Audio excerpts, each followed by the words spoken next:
Yo, it's your boy DZ, man. You already know it's not about the setback, it's about the get back. I want to appreciate everybody that watches the channel. I appreciate y'all. I appreciate everybody that subscribed to the channel. I really, really appreciate y'all. Y'all the best. Today, we're going to talk about the topic that needs to be talked about. Straight up. Today, we are going to talk about the topic that needs to be talked about. I don't want to take nothing from anybody that's been victimized. But we got to say what it is, man. There's a lot of lying, stinking, filthy. You already know what I'm talking about, man. It's a lot of them. Now, we're going to talk about two different situations, right? The first situation, we're going to elaborate on Jay-Z's situation, right? Then the second situation, we're going to elaborate on the lacrosse players that were accused of the unthinkable, and now the woman comes out and says she's lying. This is what we're going to talk about today, y'all. This is what we're going to talk about today. And it's foul that this continues to happen, man. It's foul. And we're going to get into it from the dough. Now, Jay-Z's accuser. So, she spoke out to NBC and said some of the things she said were inconsistent in her story, right? And we're going to address the inconsistencies in her story, right? Now, we're supposed to believe someone when they come forward and say that something happened to them. And in today's world, in the world period, you're supposed to believe somebody just because they said it without any proof. Now, when you find inconsistencies in somebody's story and you start to point those things out, they want to justify it. They want to say that this is the reason why. But the bottom line is the main part of the situation is true. And from me seeing what I'm seeing, honestly, it makes me really question a lot of situations.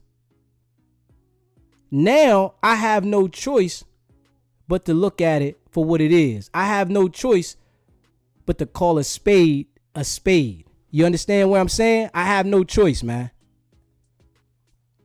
And we're gonna read over this together. We're gonna check this out together, man. Oh, man.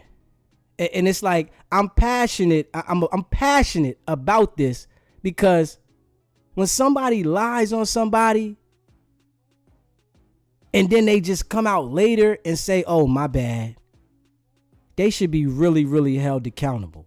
And I believe that passionately. I really believe the law should be revised with these type of situations. And I mean that. So what I'm going to say to this, right? Jay-Z was accused of SA on a 13-year-old, right?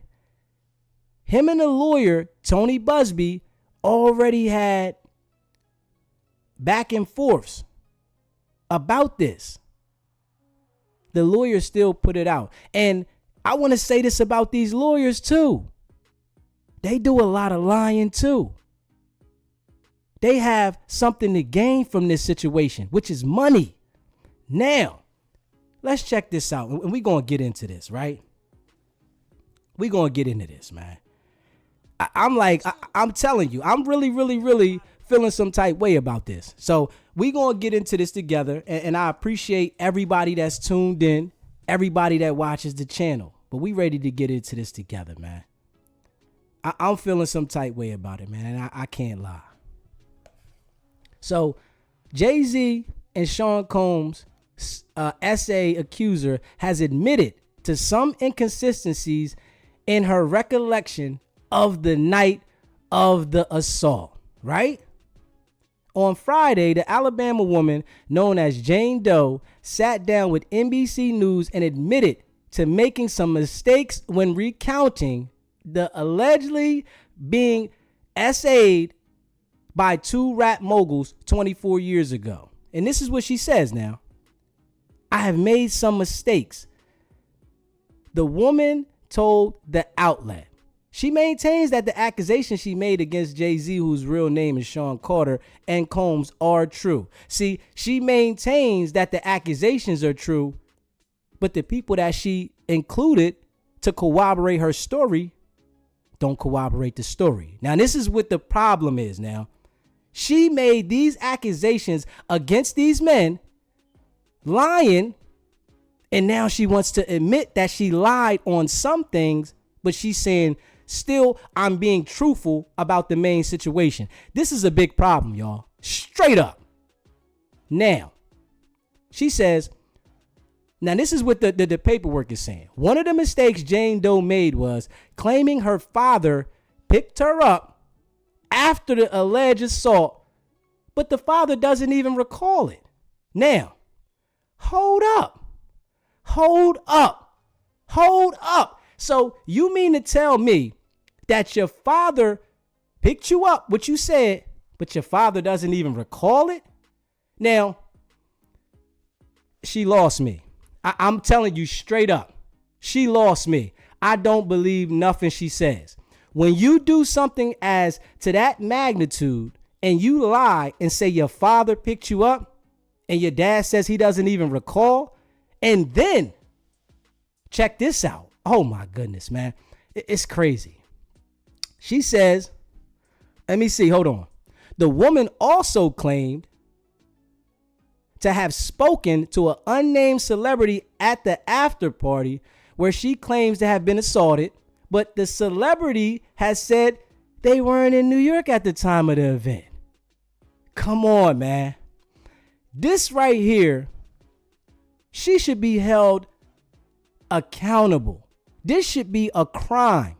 Straight up, man. Because when you go and you got the opportunity to ruin someone else's life behind what you say, and you know you're lying, but she wasn't going to come out and say that, though. This is what I'm saying to that. She wasn't going to come out and say, I lied, but when the investigators questioned her father, he didn't recall none of that. No, I didn't pick her up. Hold on. And I respect her father for that. You hear me? I'm going to be real honest, man. I really respect her father for coming out and saying, man, I don't recall that. Because you already know, right? Some fathers would have agreed with the situation looking at the money grab. But I think in this situation, the father is looking at it as, I'm not going to destroy someone and it's not true. But women will do this shit. Let's fucking be real. Women will fucking do this shit. And I don't want to take nothing from no victim. No victim. But people like this need to suffer. When you make an accusation on someone and it's a lie, you shouldn't be able to just say, I'm fucking sorry. Straight up. And I'm passionate about this shit because it's fucked up when people get on these big outlets and they trying to destroy people and they know they're lying. And then they got other people backing them. They know these outlets are going to report this shit. Right? But you know in your mind that you was fucking lying. I really feel some type way about this shit, man. Straight up.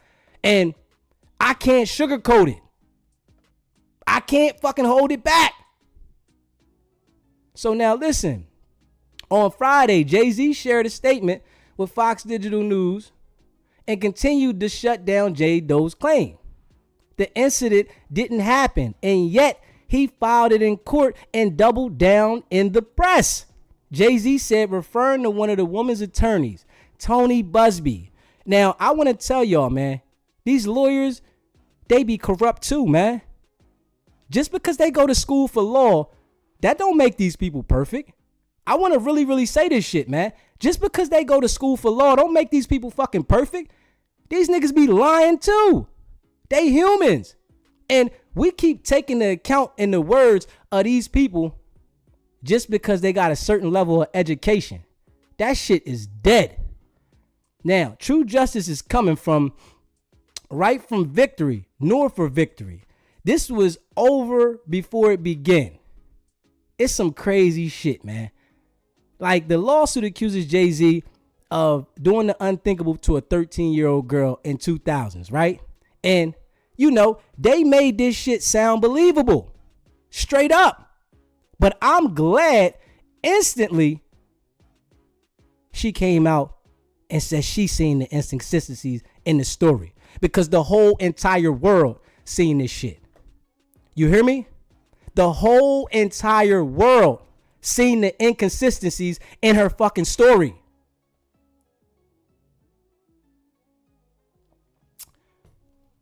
I can't stand behind that shit, man. Straight up. I can't stand behind this shit. I don't believe none of the accusations against Jay-Z now. Straight the fuck up. I don't believe none of the fucking accusations against Jay-Z. Straight up. Sean Combs is a different situation. There's too much going on over there. But this accuser right here that came out to the world and included Jay-Z 2 months after she filed this fucking lawsuit. Fuck no, I can't believe that shit. Fuck no, I can't believe it. There's no way I can believe you telling me that your father picked you the fuck up after this incident and then your father don't recollect it. And you saying you seen this specific person at the motherfucking party and he was never there. Come on. It killed the whole case for her against Jay-Z when she said her father picked her the fuck up and the father said, no, I didn't. Hold up. There's no fucking way a jury is going to find Jay-Z liable for this shit when she lied, man. Straight up. Her credibility is done. And I don't know how y'all feel about this shit, but I'm passionate about this shit when somebody get the lying on a person and they want the people to stand behind them and feel like they've been victimized. This is some ill shit, man. Straight up. This is some ill shit, man. And I'm glad she was forced to come out and say what she said. She had to come out and say, oh, yes, inconsistencies in the story. Because we all seen this shit. Like, hold up. This shit sound kind of funny. This shit sounds real funny. Your dad picked you up and he didn't question you. You 13 years old at a party out at night and you call your dad to come get you and he don't ask you what the fuck was going on? Where was you at? What was you doing? And us as the people, society is supposed to believe this. See, and I noticed a lot of people believe anything against anybody that has a lot of money. I can't go with this shit no more. I can't go with it. I'm telling you straight up. I'm not going with somebody sitting there saying their dad picked them up. This happened to me. And then your dad don't even back you up because your dad knows you're a fucking liar. Your dad knows you a fucking liar. So he said, I'm not going to support that bullshit.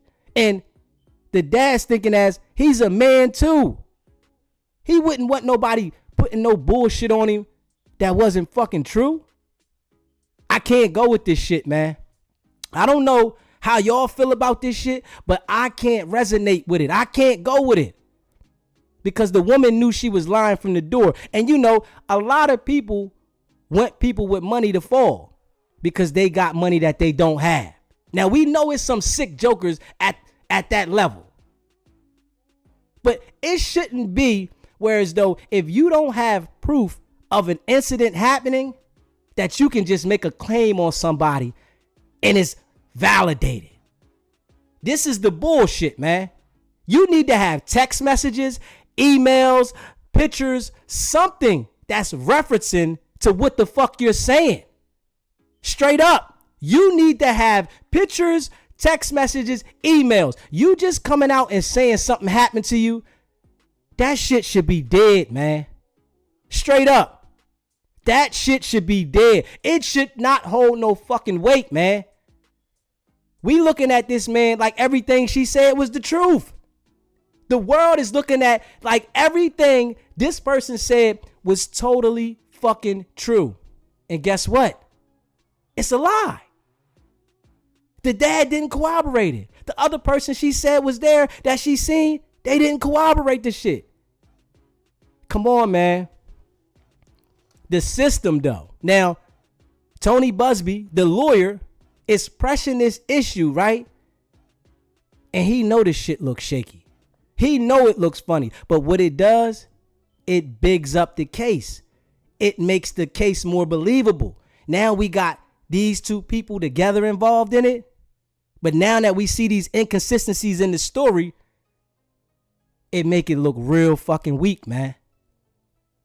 I can't go for this shit, man. I can't go for it. The shit with Jay-Z, I don't believe it. I'm telling you straight up, I don't know, do y'all believe this shit? But the shit with Jay-Z, I don't believe the shit.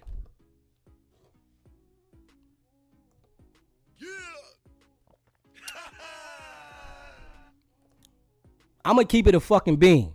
I don't believe the shit with Jay at all. Once your dad said, I didn't pick you the fuck up, and you said my dad picked me up, I'm waiting to hear about the person at the store she says she used the phone on. I want to know if that person is going to come forward and say, yeah, she used my phone. See, her whole story was made the fuck up, man. Straight up, man.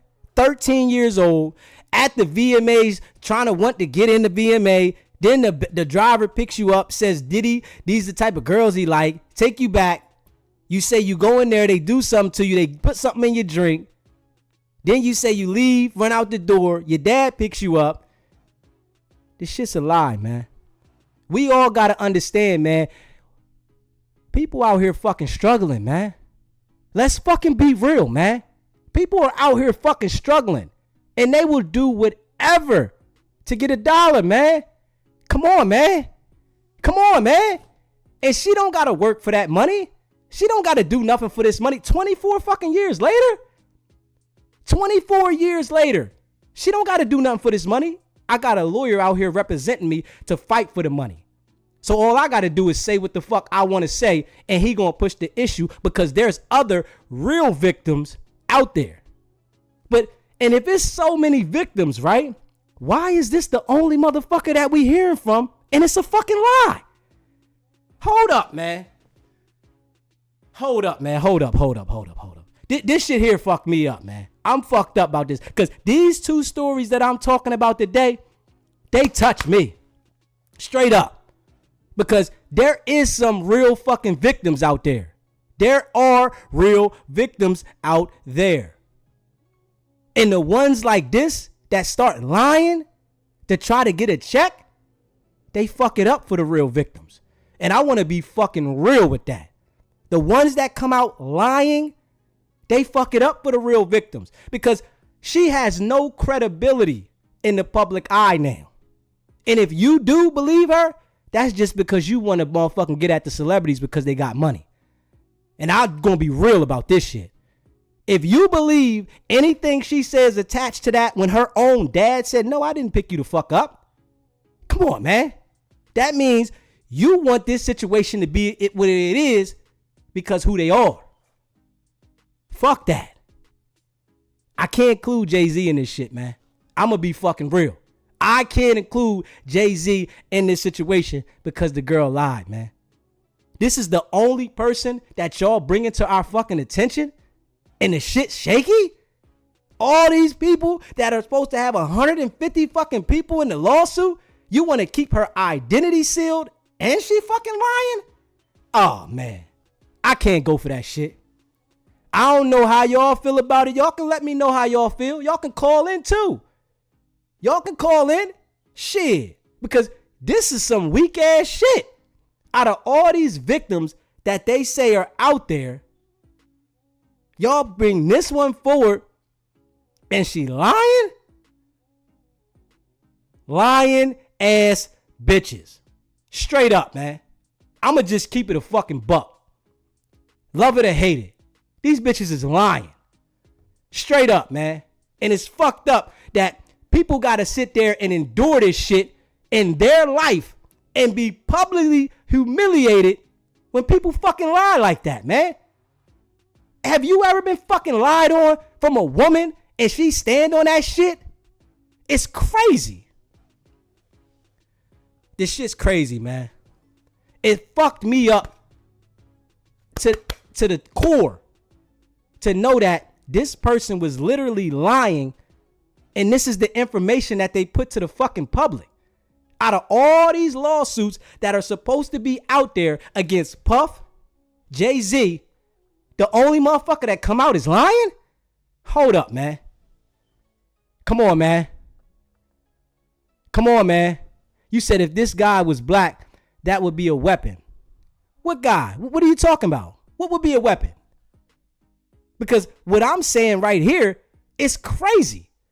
How the fuck are you talking about Tony Busby? You might be talking about Tony Busby. You have to be.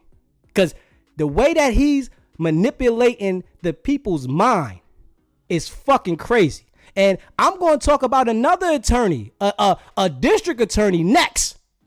These motherfucking lawyers is all frauds, man. Straight the fuck up. And you see why all these lawyers are coming to YouTube. All the lawyers are coming to YouTube because them lawyers ain't making no fucking money unless they're doing fucked up shit. Unless they're in the end click. They ain't making no fucking money. They go to school for 8 fucking years. They ain't making no fucking money. They want to come to YouTube. Straight up. You said Ellen. I'm going to have to check Ellen shit out. You said, just think about it. If you know that some celebrities can bury you without a trace, dude, use your damn head. Make a sacrifice. You will deny your daughter too. Hold the fuck up, man. Hold the fuck up, man. This a payday, man. Come on, man. Sheena. Pay the fuck attention, Sheena. Like real shit, man. Ain't no dad gonna not stand behind his daughter that was sexually fucking assaulted. Like, oh, you one of them motherfuckers. You one of them motherfuckers, huh? Because that shit don't even make no fucking sense. If somebody sexually assaulted my daughter, I'm ready to go to fucking war. Like, what the fuck? Oh, man, Sheena, you tripping. You say any fucking thing. Take a second and look at the video. Nah, fuck that. Once her motherfucking dad said that he didn't pick her the fuck up, that all validated it for me. That's your fucking dad, and he was the one that picked you up? This is a payday now. This is a fucking payday. If it was real, the dad would have stood behind her. Straight the fuck up. Yeah. And I stand behind that shit.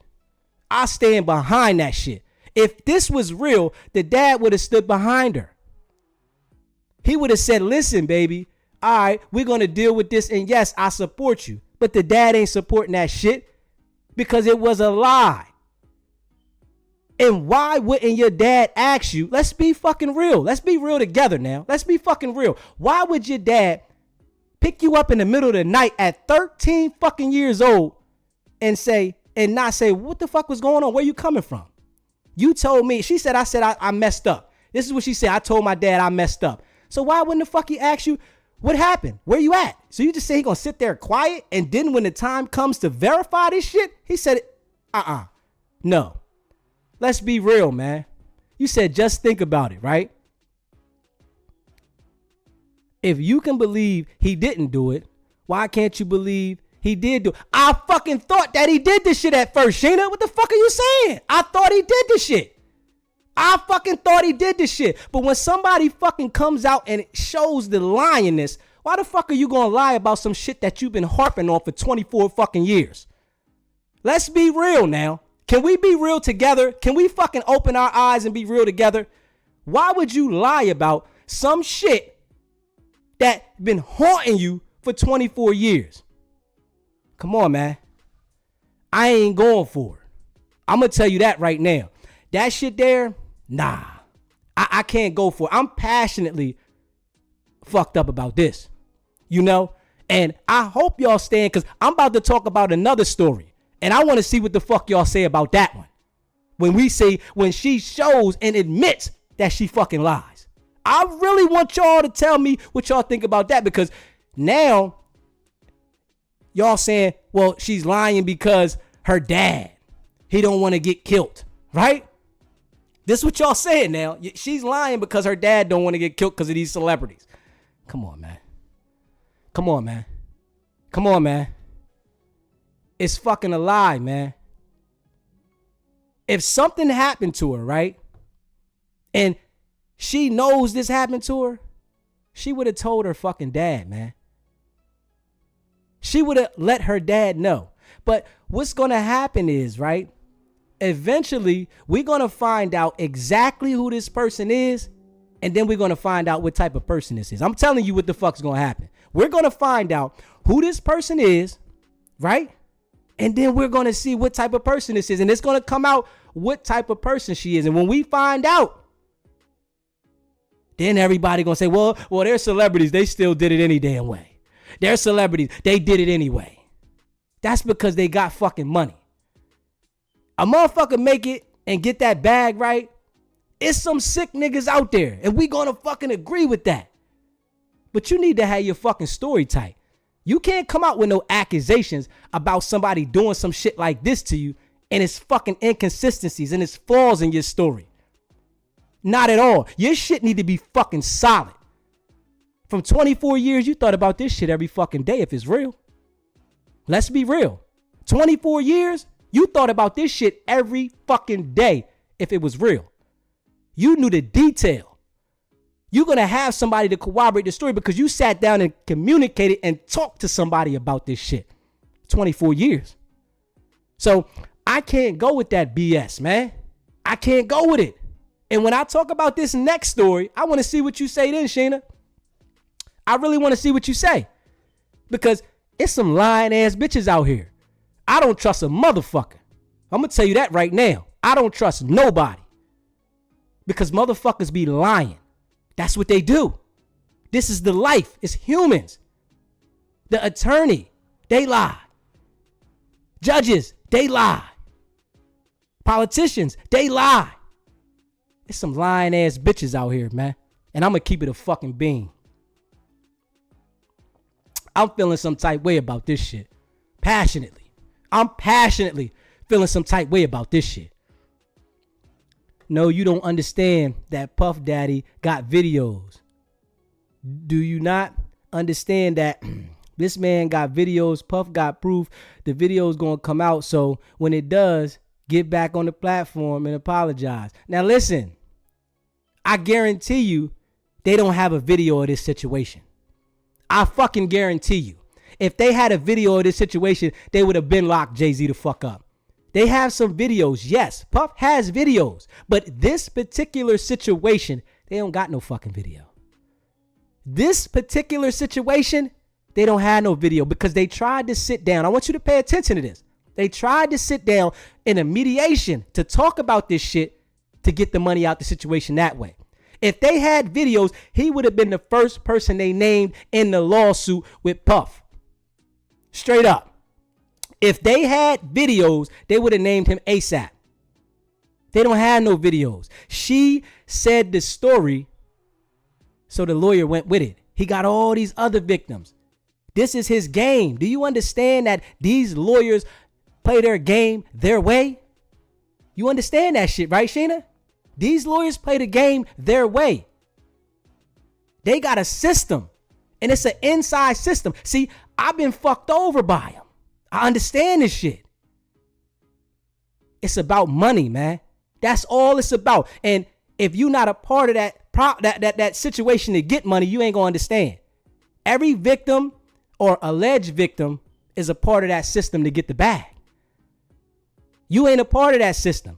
So your opinion out here is like, oh yeah, she did get victimized because you're a woman. You just going with the fucking system. And I'm telling you, initially, I looked at it as maybe he did do this shit. Damn, they sick. But don't come out lying. Don't lie. Don't lie about the shit and then you want the people to ride behind you. Come on now. Come on now. Be honest. Know your truth. If something happened to you, detail it. Have your story. Have your people that can corroborate it behind you. For 24 years and it's a lie? Man, come on, man. This is a payday for the situation. If it was true, why wouldn't the dad corroborate it? You saying die. The daughter's already suing. If they going to kill the family, they going to do it any fucking way. So why wouldn't he stand behind his daughter if it's true? Like, be real. Fuck that. Now, we got to the point on that shit. That's how I feel about that. Now, I'm hoping y'all listening to this story right here. Pay attention to this motherfucking story. That's what I want you to pay. And I want you to I hope y'all got an excuse why this shit happened. You hear me? We're going to go to the next fucking story. It's fucked up. It's some lying ass bitches out here. Fuck that. I don't respect no lying bitch. I can't trust them. Let's go to the next story. So now, pay attention to the game, right? We got this lady right here, right? Pay attention to the game now. Now, y'all believe everything, any accusation anybody makes against a motherfucker, right? Sheena, you believe them all, right? You believe them anytime somebody say something about somebody, right? Now, this bitch here made a claim on these lacrosse players in 2006. She said these dudes, they took it. She said they assaulted her. This is what this lady says right here. This dizzy ass bitch. This is what she says. These guys, they assaulted me. And now, these guys hired her. She was a stripper. Do you understand what I'm saying? She was a fucking stripper. She was a stripper. You keep talking about females. This dude touches boys too. What you saying? We talking about the fucking accuser, Sheena. I made a video the other day on the boy that Diddy was supposedly had did something to. And I said, Diddy don't look like he getting out. He's sick. I said what the situation was. We talking about a whole different situation. Whatever accuser comes out, I have to address that accuser specifically. We're not talking about the people that's staying in the back. We talking about what's in front of us now. And now I'm talking about this situation where this woman here made accusations that these lacrosse players from Duke now, she said they took it. And these guys hired her. She was a stripper. They hired her to come to the party and strip. Do you know she accused these guys of taking it? She said these guys assaulted her. They took it. And she stood on these claims for 18 years. Do you hear what I'm saying? And now, today, yesterday, she comes out and says it didn't happen. And the first thing I want you to do, I want y'all to listen to this shit. Fuck that. Listen to this shit. Shit got real. I testified falsely against them by saying that they raped me when they didn't. And that was wrong. And I betrayed the trust of a lot of other people who believed in me. Piece of shit. And made up a story that wasn't true because I wanted validation from people and not from God. And that was wrong when God already loved me for who I was. Regardless, I didn't need to seek validation from him because I already had validation from him. I just didn't know it. And I hurt my brothers. And I hope that they can forgive me. And I want them to know that I love them. And they didn't deserve that. And I hope they can forgive me. And that I hope that they can heal and trust God and Fuck all know that. that God loves them. Now you want to talk about and God. That God is loving them through me, letting them know that they're valuable and that they didn't deserve that. Joining me now is Now, y'all just seen that shit right there. Y'all just fucking seen that shit, man. She sat there and admitted 18 fucking years later that she lied on these fucking people, man. Piece of shit. I mean this shit, man. Piece of fucking shit. You lied on these people. Made these people look like they were rapists, man. And they never did nothing to this woman, man. This is some fucked up shit, man. Lying ass bitches. I want to hear what you got to say about this shit. After she had these people life exposed, looking like they did something because they hired this girl to strip at their fucking party. This is some fucked up shit. And don't let the cat have your tongue now, Sheena. I don't want the cat to have your fucking tongue. Because this is fucked up. This is what's going on in America. It's some real victims out there. And I understand that. But it's some lying ass bitches too. And I want to stand behind that shit. I mean it. It's some lying ass bitches out there, man. And I mean that. With a passion. With a passion. Fucked me up, man. I'm fucked up about that, man. Because she said these guys took it. And she had the entire world looking at these people as if they was rapists. Don't nobody got nothing to say now. Everybody fucking quiet. When I show facts up here, everybody fucking quiet. This is the fucking game of life, man. It's all about money. And this woman here, right? She's been convicted of killing her boyfriend, right? And was sentenced to 14 fucking years. And at the end of her sentence, now she comes out and says I was fucking lying. After in 2006, when these people were looked at as fucked up. And I'm going to also say this shit here, right? I'm going to also say this shit here. Shit's crazy, man. The attorney, a district attorney that was on that case. It was a district attorney on this case for this woman that says she was sexually assaulted now. And you know what? He lied about the DNA evidence. I'm going to tell you this shit right now. This man lied about the DNA evidence. Real shit now. And he resigned. He wanted to manipulate the shit to get a conviction. And this is why I tell you, them prosecutors, they don't give a fuck about nothing but a conviction. That's all they give a fuck about. They don't care about your life. They don't care if you not guilty. All they care about is a conviction. These lawyers that are out here filing these civil motherfucking suits, all they care about is a fucking payday. Don't overlook my comment now.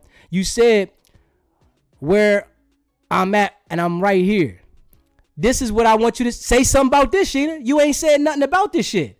You ain't said one motherfucking thing. I just played the motherfucking video of the lady saying she lied about being assaulted 18 years ago. These people been looked at as rapists for 18 fucking years. You ain't said nothing about it.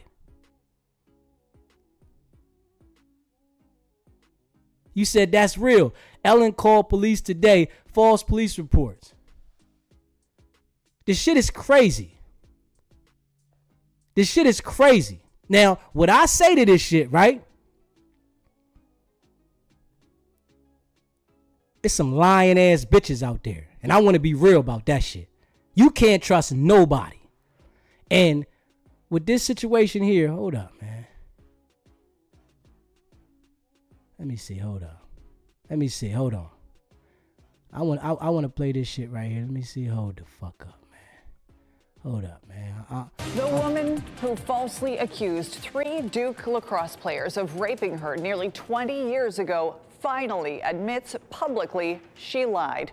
Thanks for joining us here. I'm Ashley Rowe. This story dates back to 2006. It took many twists and turns, getting national attention. Nearly 20 years later, Mangum made her confession on a podcast. WRAL. Why does this shit keep popping the fuck up? Sarah Kruger explains why now. It's hard to overstate the impact this case had on Duke, on Durham, on those involved. Now the woman at the center of it all, Crystal Mangum, is seeking forgiveness. A video podcast interview with Let's Talk with Kat is where Mangum made the stunning admission nearly 20 years in the making. I testified falsely against them by saying that they raped me when they didn't. And that was wrong. It was 2006 when Mangum falsely accused 3 Duke lacrosse players. Many in the community were quick to take her side. That's how it always is. Charges against the 3 men were ultimately dropped by now Governor, then State Attorney General Roy Cooper, who is now reacting to the latest revelation. It was important for me to take that case from the local prosecutor, do an investigation to find the real truth. It is why I dismissed the charges and took the extra step to declare those players innocent of those alleged crimes. Mangum is currently in prison for murdering her boyfriend. The interview came about because podcast host Caterina DePasquale wrote to her asking her to be a guest on the show. This is the letter Mangum sent back, provided to us by DePasquale. In it, she lets DePasquale know it's been on my heart to do a public apology. I hope that they can forgive me, and I want them to know that I love them. In the interview, she characterized her time in prison as one of growth, with a lot of time spent reading the Bible. I betrayed the trust of a lot of other people who believed in me. Crazy.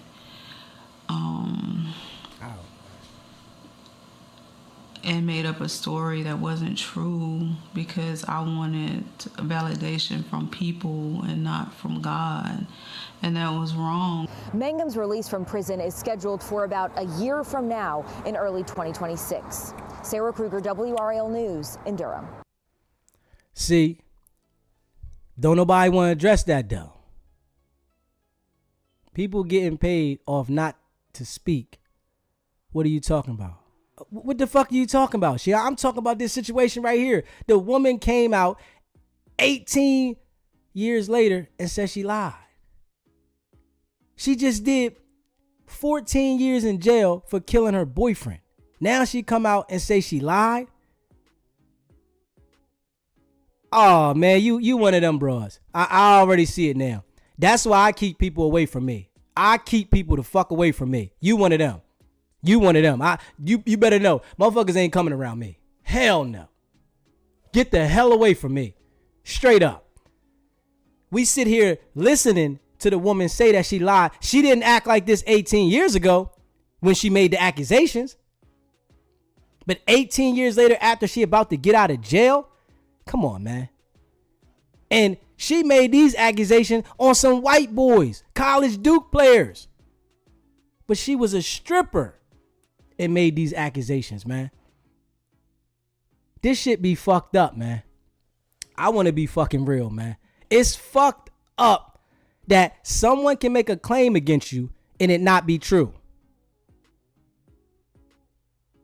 What I say is, fuck them dirty pussies. You hear me? Keep your dirty pussy to yourself. Because it's crazy how a person can lie on you. Crazy. I'm not near you. Just accept the facts. I don't think people just feel to accept the facts. Like, really, you get your information from CNE stuff. I'm getting the information from the horse's mouth. Pay attention. The horse's mouth is saying she lied. She's telling the entire world, I fucking lied. I lied about this. Why would she come out now? She could have been said I lied. She's coming out now to say she lied because she knows she fucking lied. They didn't take the pussy. They didn't do it. But she had the entire world across the media thinking they did. And I'm sure if you had seen it, I don't know how old you are, but if you was in age enough at that time to see she was lying, you would have fucking said, oh, we heard it from the horse's mouth. Straight up. We can't say that we didn't hear it or we just believe in anything. This person came on TV and said, I lied. Women will try to destroy your fucking life. Lying ass bitches. And I'm going to just keep it real. That's what the fuck they are. They're lying ass bitches, man. And it's fucked up that people get the opportunity to lie on a motherfucker like that with no proof. And from what we see now, I'm going to go back and show you this, Sheena. Because you said, we going to see, I want you to see this shit. Hold up. I got to let you see this shit, Sheena. Hold up. Because you don't understand. All right, hold up. All right, I got to let you see this shit, Sheena. Now, check this shit out. Now, I got to let you check this shit out, Sheena. Pay attention. Ooh. It says, even as the investigation into the claims was unfolding, the then Durham District Attorney Mike Nefong pursued charges of first-degree rape, kidnapping, and sexual assault against these 3 players. Nefong later recused himself from the case and was found guilty of lying about DNA evidence that would have cleared the men. Do you see this shit or you don't? Now, let's be fucking real now. We're not going to fabricate shit because you know a lot of y'all women be living in a fucking delusional world in your head about some shit, right? So now let's see it right here. Let's fucking pay attention to this shit. The Fong later recused himself from the case and was found guilty. Now, this is a fucking district attorney, man. This is the guy that's running around prosecuting fucking people all over this fucking state and county. Tender dickhead, right? But he was found guilty of lying about DNA evidence. Why the fuck would he lie about the DNA evidence if these men were guilty? Let's be fucking real. Why would this dude lie about DNA evidence if these dudes was fucking guilty? Why would you have to lie about some shit like that? Come on, man. Shit's crazy. Mangum's story about the incident was so inconsistent. I want you to pay attention to this big fucking word here, Sheena. I want you to pay attention to this shit. Inconsistent. That's fucking major. This is what's going on with the claims against Jay-Z too. Inconsistent. That the Attorney General, Roy Cooper, later declared the players innocent, saying there was no credible evidence against them. As Attorney General, it was important for me to take this case from the local prosecutor and do an investigation to find the real truth, said Cooper, now the governor of North Carolina. During a press conference on Friday, it is why I dismissed the charges and took the extra step to declare those players innocent of the alleged crimes. That's why I did it. Now listen to what the motherfucker other DA did. Now I want you to hear what the other DA did. Norfolk resigned in disgrace. He resigned in disgrace. Do you hear what I'm saying? It's crazy. He resigned now in disgrace. Duke Lacrosse players of that era. Both of the men indicted and the other on the team has since pursued civil litigations to restore their reputation. Former Duke lacrosse coach Mike Presler, who had been the Duke 16 season, lost his job behind the case and sued the university. Now they fired the coach too. The coach got fired. The coach lost his job because of this girl lying, man. Piece of shit. Straight piece of shit. Straight up. You ain't got shit to say though now. Okay. Let's go here. Hold up. Fuck shit. Mangum is currently serving a prison sentence and was convicted of killing her then boyfriend, 46-year-old Reginald Day, in 2011. She said her time in prison has been marked by growth and that she spends a lot of time reading the Bible. Now everybody want to turn to the Bible when they know they fucking wrong, man. This shit is a fucking manipulation game, man. Straight up. Now she want to turn to the fucking Bible. Come on, man. And she done destroyed these people's image for years. Piece of shit. Straight piece of shit. And then she say they were my brothers. What? I could never forgive somebody like this. Ever. Ever. Straight piece of shit, man. And I'm going to keep it a bean, man.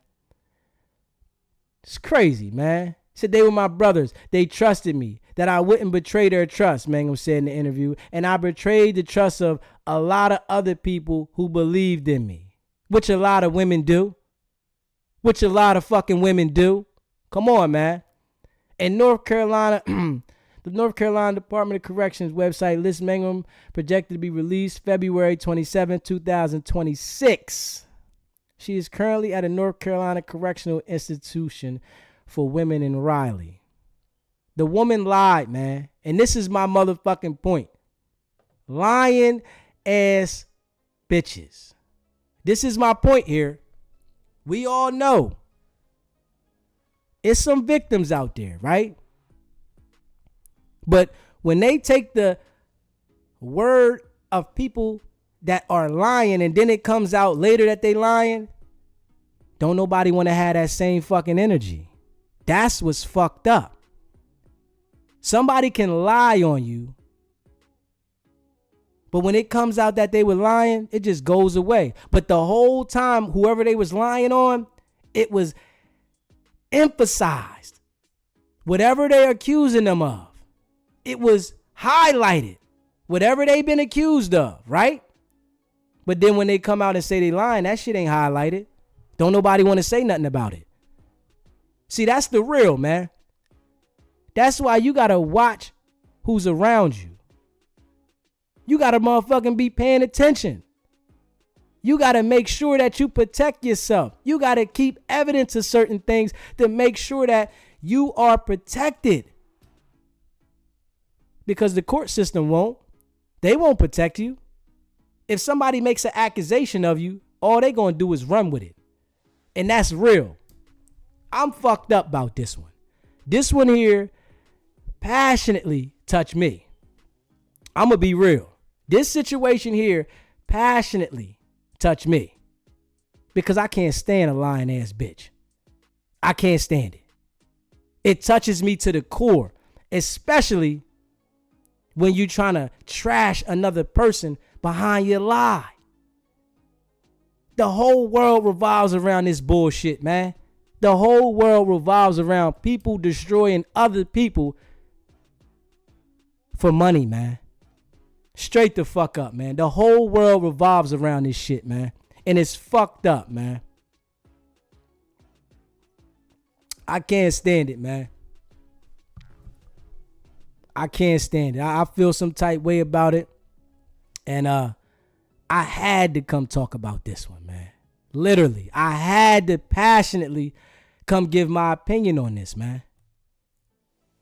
Because from what we see, it's some lying ass bitches out there, man. And I'm going to keep it a fucking bean. It is some lying ass bitches out there. How we going to believe somebody that's really victimized when we got people like this? Tell me that. How are we going to believe someone that is really victimized when we got people like this? For validation, that's pure wickedness. Nah, we can't defend Shorty on this. She messed up those men's reputation for 20 years. Yes, she did. She messed up those men's reputation. She said these guys did something to her that never happened, and they hired her to strip at their party. She was a stripper. She took her clothes off for a living. And she got in here and made accusations that never happened. Destroyed these people's lives. They was college students. And it's fucked up. And I'm like, man, is she doing this because she knows she's about to get out and she wants to be able to have interviews, to talk to people and, you know, make this story bigger? But damn, this is a piece of shit, man. I'm going to be real. She definitely a piece of shit. Anybody that lies on another person to this magnitude is a piece of shit. And you make it bad for the real people that have been victimized. And that's in my eyes. If you lie about something like this, you'll lie about anything, man. Your story should be consistent of what happened if something really happened to you. Not, it could have happened like this, or it might have been this, or I forgot this, or I don't recollect this. No. 24 years with that lady, she should have knew everything. This one here came the fuck out after 18 years and said the truth, man. After 18 years, these dudes have been looked at, even though the district attorney cleared them, they still were looked at because the victim made these accusations, man. And we gotta be real. When a victim makes accusations like this, no matter what, you're still looked at this way. That's why y'all looking at Jay-Z the way, because somebody made the accusation. And we got one person in that situation that came out and said something, and now we see that this shit is a lie. She comes out after 18 years and tells the entire fucking truth. Come on, man. I lied. Why would she come out now if she knows she didn't lie? She could have kept the story the way it is.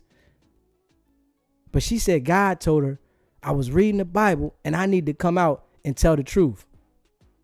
That's why I say, piece of shit, man. And I'm standing on that, man.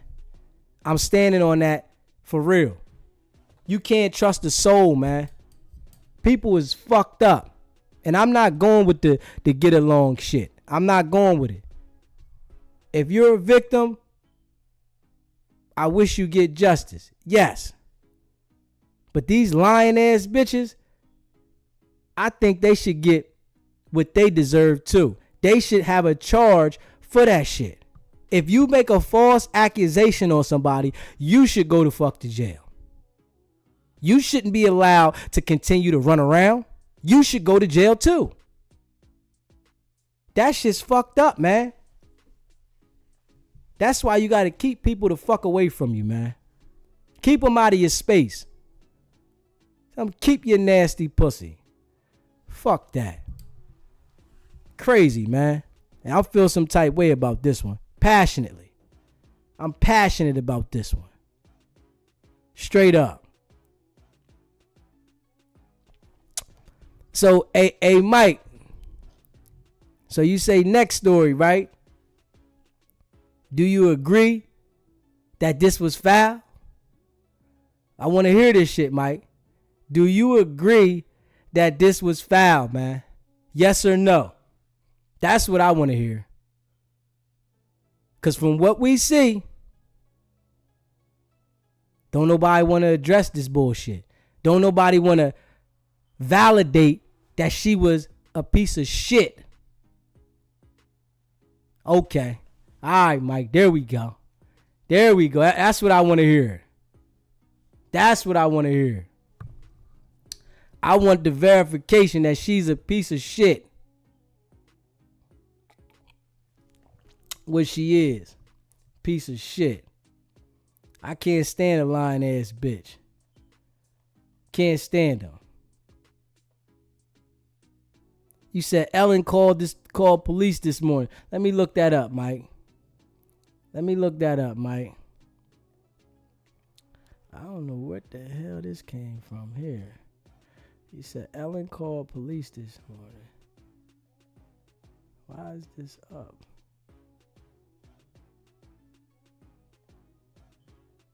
Hold up. Let me see here. Look at the video. I'm ready to try to look it up now, Mike.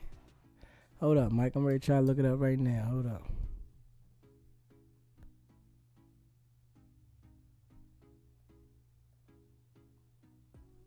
me see. Hold on.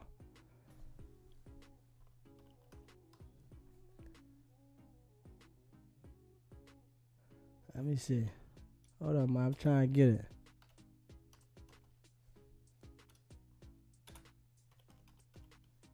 Hold up, Mike. Let me see. Ellen called police.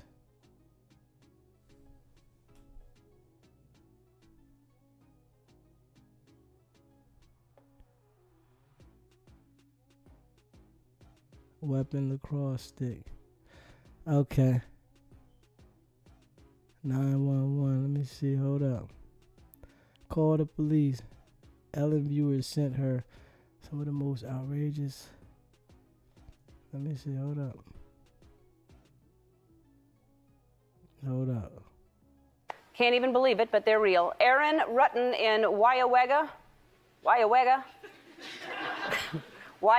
Wisconsin. 5:28 p.m., a woman called police and reported that her 2 bags of garbage had been stolen from the curb. The police investigated and informed her that the garbage truck had picked up her garbage.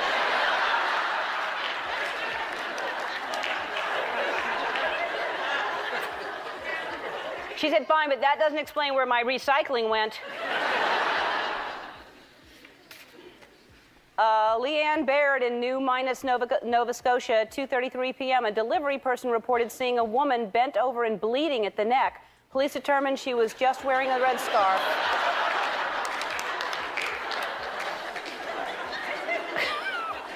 Police questioned a white male who turned out to be a snowman. Bella Stringer in McNulty, West Virginia, 1:17 p.m. A 23-year-old woman called police to report that her mother-in-law had entered her home without permission and made insulting remarks. Later, the mother-in-law called and reported that her daughter-in-law was doing everything wrong. Brittany Beliveau in Swampscott, Massachusetts, 9:40 p.m. A caller on Cliff Street reported seeing a strange foam coming up from his front lawn that he believes is an extraterrestrial. Officers responded and determined that the strange foam was the reflection of moonlight on his grass. I'm guessing there was grass involved before he made the call.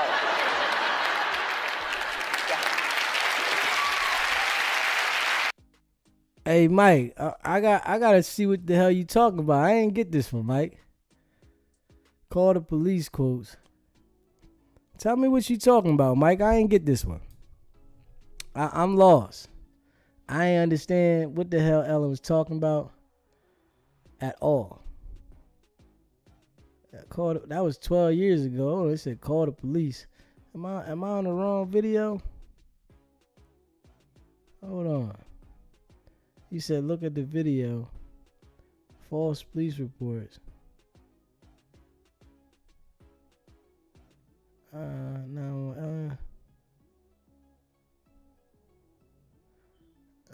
Ellen Greenberg was a teacher who died in 1983.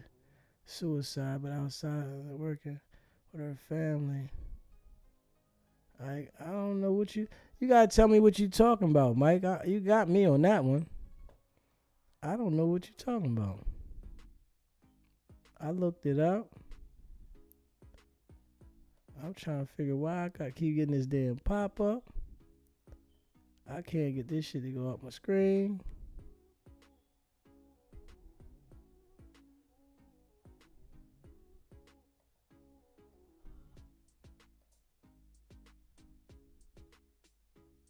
Yeah, I don't know what you're talking about, Mike. Because I don't see what you're talking about. He said, yeah, you got me on that one. Straight up.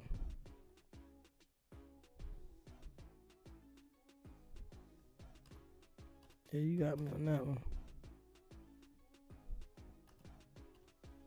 Yeah, man. But I can't stand the line ass bitch, man. What you was saying, Mike? Tell me what you said. Weaponize lacrosse stick. Weapon lacrosse stick. What are you talking about?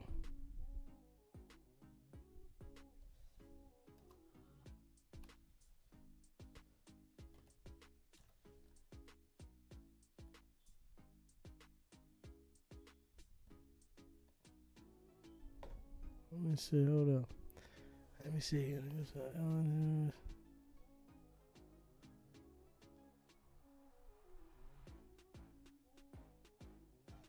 That's what they seen for the first time.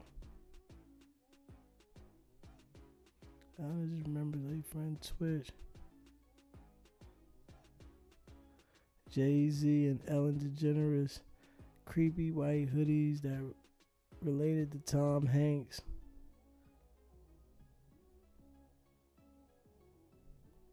I don't know. What are you talking about? Let me see. Hold up. What's this say? Hold up. Let's see what this say here. Hold on. Let me see. It say Jay-Z, Ellen DeGeneres, creepy white hoodies that related to Tom Hanks movie is now a hot debate after allegations against Jay-Z. What are they saying? He said, the intersection of celebrity culture, politics, and conspiracy theories has always drawn considerable intrigue. But the recent events of the allegations against Jay-Z have particularly fueled some unsettling debates. A white hoodie worn by Jay-Z and Ellen DeGeneres has now become the focal point of the debate and has allegedly been linked to the infamous Pizzagate conspiracy. Jay-Z image, Mickey Moto, licensed under CC by SA 3.0. The garment, which apparently featured a symbol from one of Tom Hanks' most famous movies, has now kickstarted a hot debate. Jay-Z's white hoodie and its alleged ominous meaning Wilson and a still from Castaway 2000 credit 20th Century Studios. For years, the infamous Pizzagate conspiracy theory has thrived in the corners of the internet, feeding on news and Hollywood gossip, and aimed at the recent allegations against rap mogul Jay-Z. It has once again resurfaced, this time concerning a white. Let me see here. How the hell they talking about?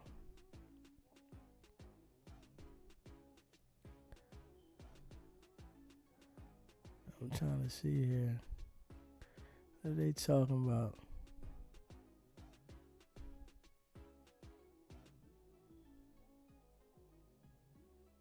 Yeah. So they talking about this hoodie right here.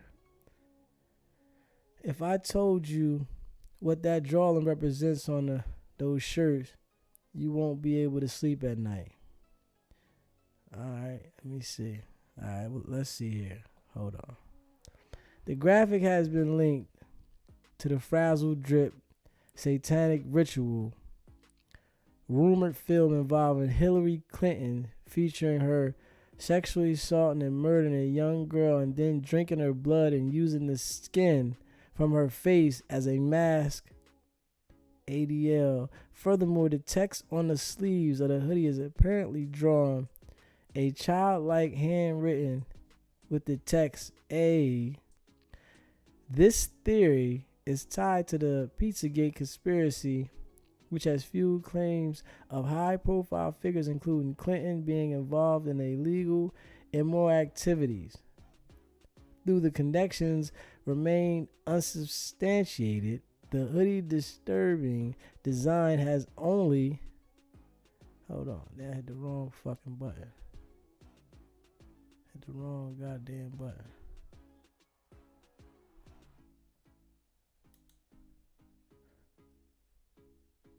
Hit the wrong fucking button. Go back. Did I slide this motherfucker down too far? What the fuck happened? Hit the wrong button. Damn. I hit the wrong damn button. Let me go back to where I was at. Hold on. C4. Hit the wrong damn button. Alright. Hold up. Let me see. Man. Let me see. Hold up.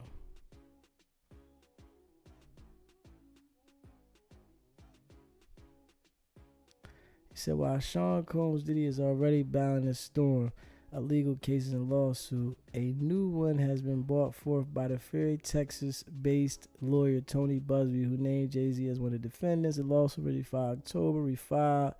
As per details, CBS News, the girl was taken to a party by a limo driver. Let me see. I'm trying to see here what you're saying. However, Combs, Jay-Z, and unnamed female celebrity entered the room. I'm like, this shirt, like, so what does this symbol mean? Like, what does this symbol supposed to mean? He said, if I told you what the symbol, well, tell us what the hell it means then. Like, what the hell does it mean?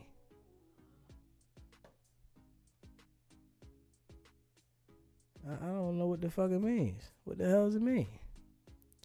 I don't. You know they always got something, man. I don't know what it means.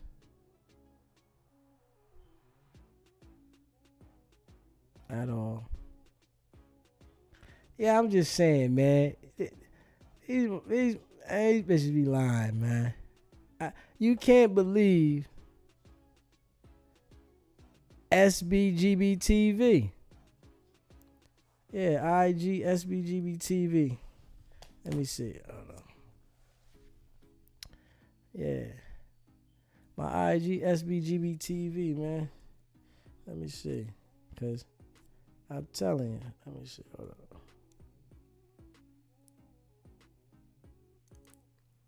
on. I ain't believing that shit. They lost me. Once they went left field, they lost me. Yeah, my IG SBGBTV.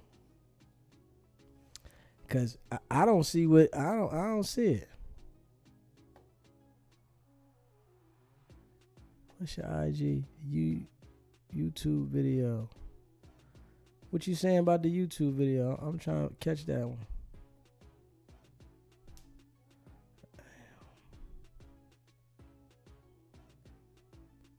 I'm trying to figure why does this shit keep doing a pop-up on me. I never had this. It just keep popping up right here on me.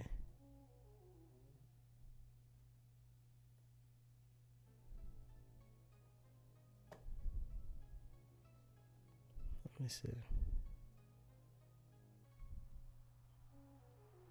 That shit ain't no joke. Yeah, we know it's, a lot of sick celebrities, right? And I understand that. But damn, you got to show me some proof, man. I'm not taking the word of mouth of a soul. I don't believe shit somebody just telling me. I ain't going for that. I can't go for it, man. And I'm trying to catch. I can't catch this story. I can't understand it. Fuck are they talking about? These shirts that her and Jay-Z wore. A lot of times they be just trying to make something out of something. I don't know. Like I don't trust everything motherfucker be saying. I do know when somebody say they lying, they fucking lie. So I can't trust everything these motherfuckers be saying. And we see now, man, it's a lot of people that get the lying like a motherfucker, man. Yeah. And I'm not into just putting shit out just to put stories out. I'm saying how I feel about something and I'm calling it how I see it. I'm just going to be real. I'm going to say how I feel and I'm going to call it how I see it. And from what I see, man, some lying ass bitches out there, man. From what we seeing, the allegations that came out, we need proof. And I'm not going to allow this over here to give me proof why the accuser is lying. I can't put that together, bro. I can't do that. I'm not going to allow from whatever the fuck they saying here to let me look at it to make it look valid over there. Real shit.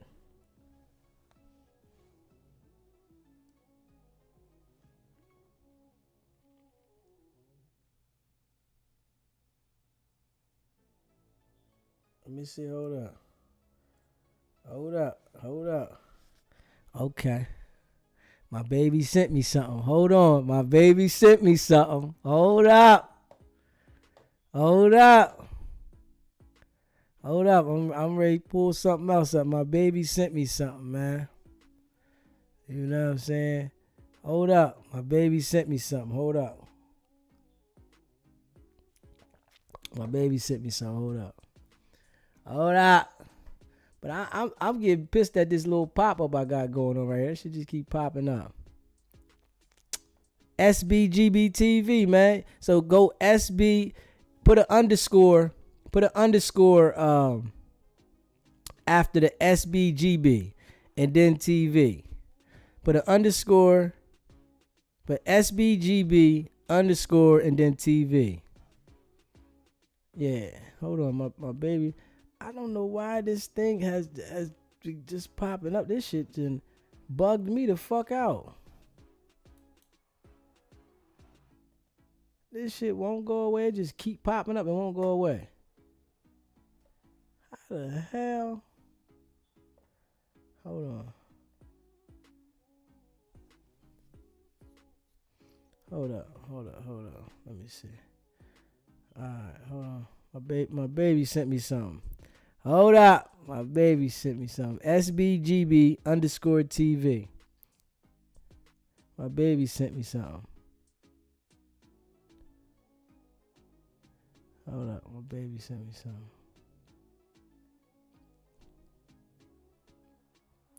Alright. What we got here? Hold up. Tory Lanez. Hold up. Let's see what the fuck going on here. Hold up. It says, Tory Lanez says his only regret on that night is leaving the pool with Kylie Jenner. Says he's coming home soon. Okay, well, let's see what's going on. Hold on, I can't play that joint. We gotta listen to it like this. Hold on, we don't need no copyright BS. You hear me? We don't need no copyright BS.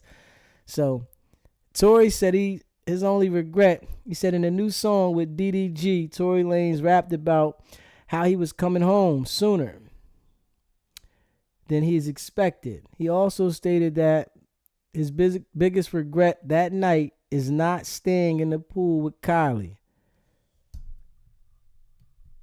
So he's saying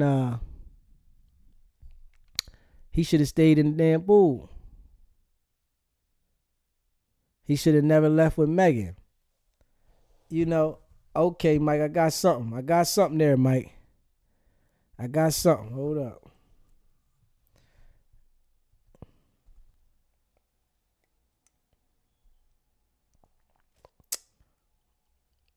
Let me see. Hold, Mike. I don't think it's going to let me click the link. Mike. Hold on. I got to accept something. Hold on. Hold on. Yeah, you might gotta hit the link different, Mike, cause it ain't letting me catch the link.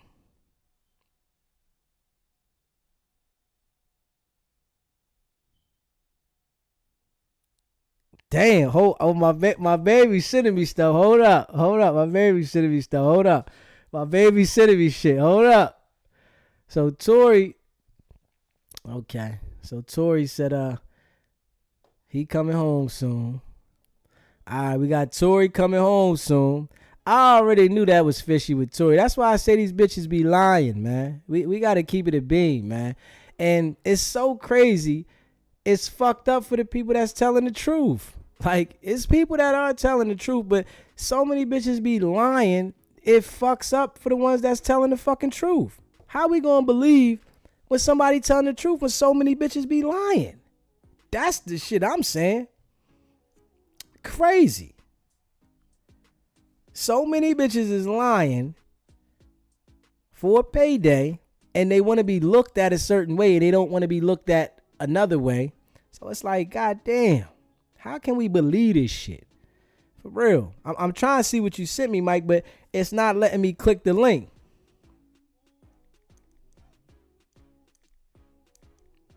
Hold on.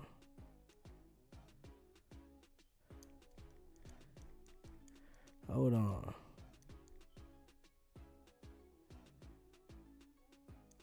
Hold on, Mike. Hold on, man.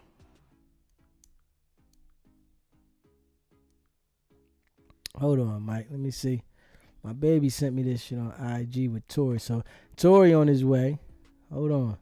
We got Tori on his way. Hold up. And hold up. God damn. Hold up. God damn. Are you serious? Okay, let me see if I can get this one, Mike. All right, I might can click this one, Mike. Hold on. This look like this might be clickable.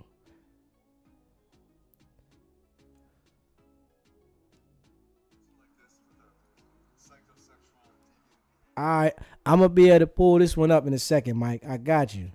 I'm gonna pull this one up in a second, Mike. Give me a second. Well, hold on. I gotta show this one first, Mike. God damn. Did you see this, Mike?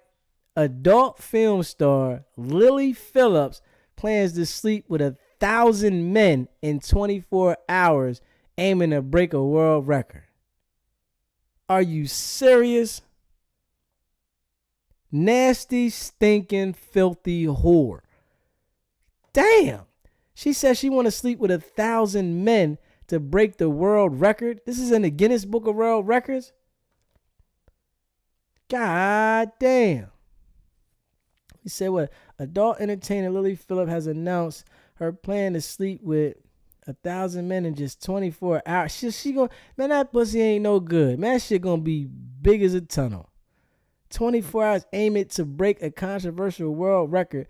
The event has sparked massive attention online, with opinions ranging from support to skepticism. Like, come on, man. Somebody in the comments said, black people, let's mind our business. Hey, this is crazy. Like, damn. She wants to sleep with 1,000 men in 24 hours? Damn. She really supposed to enjoy that, or she just, God damn. Man, it's somebody's getting an STD. That's just an STD situation waiting to happen. God damn. 1,000 men in 24 hours? God damn. Yeah, that's deep. Yeah, that's deep. Hold on, Mike. Let me see if I can get your joint here. Yeah, because I think I can get this one now, Mike. Hold on, Mike. Let me get it up here, Mike. Let's see this shit. Hold up. Why the hell? Hold up. We gotta get it up here now, Mike.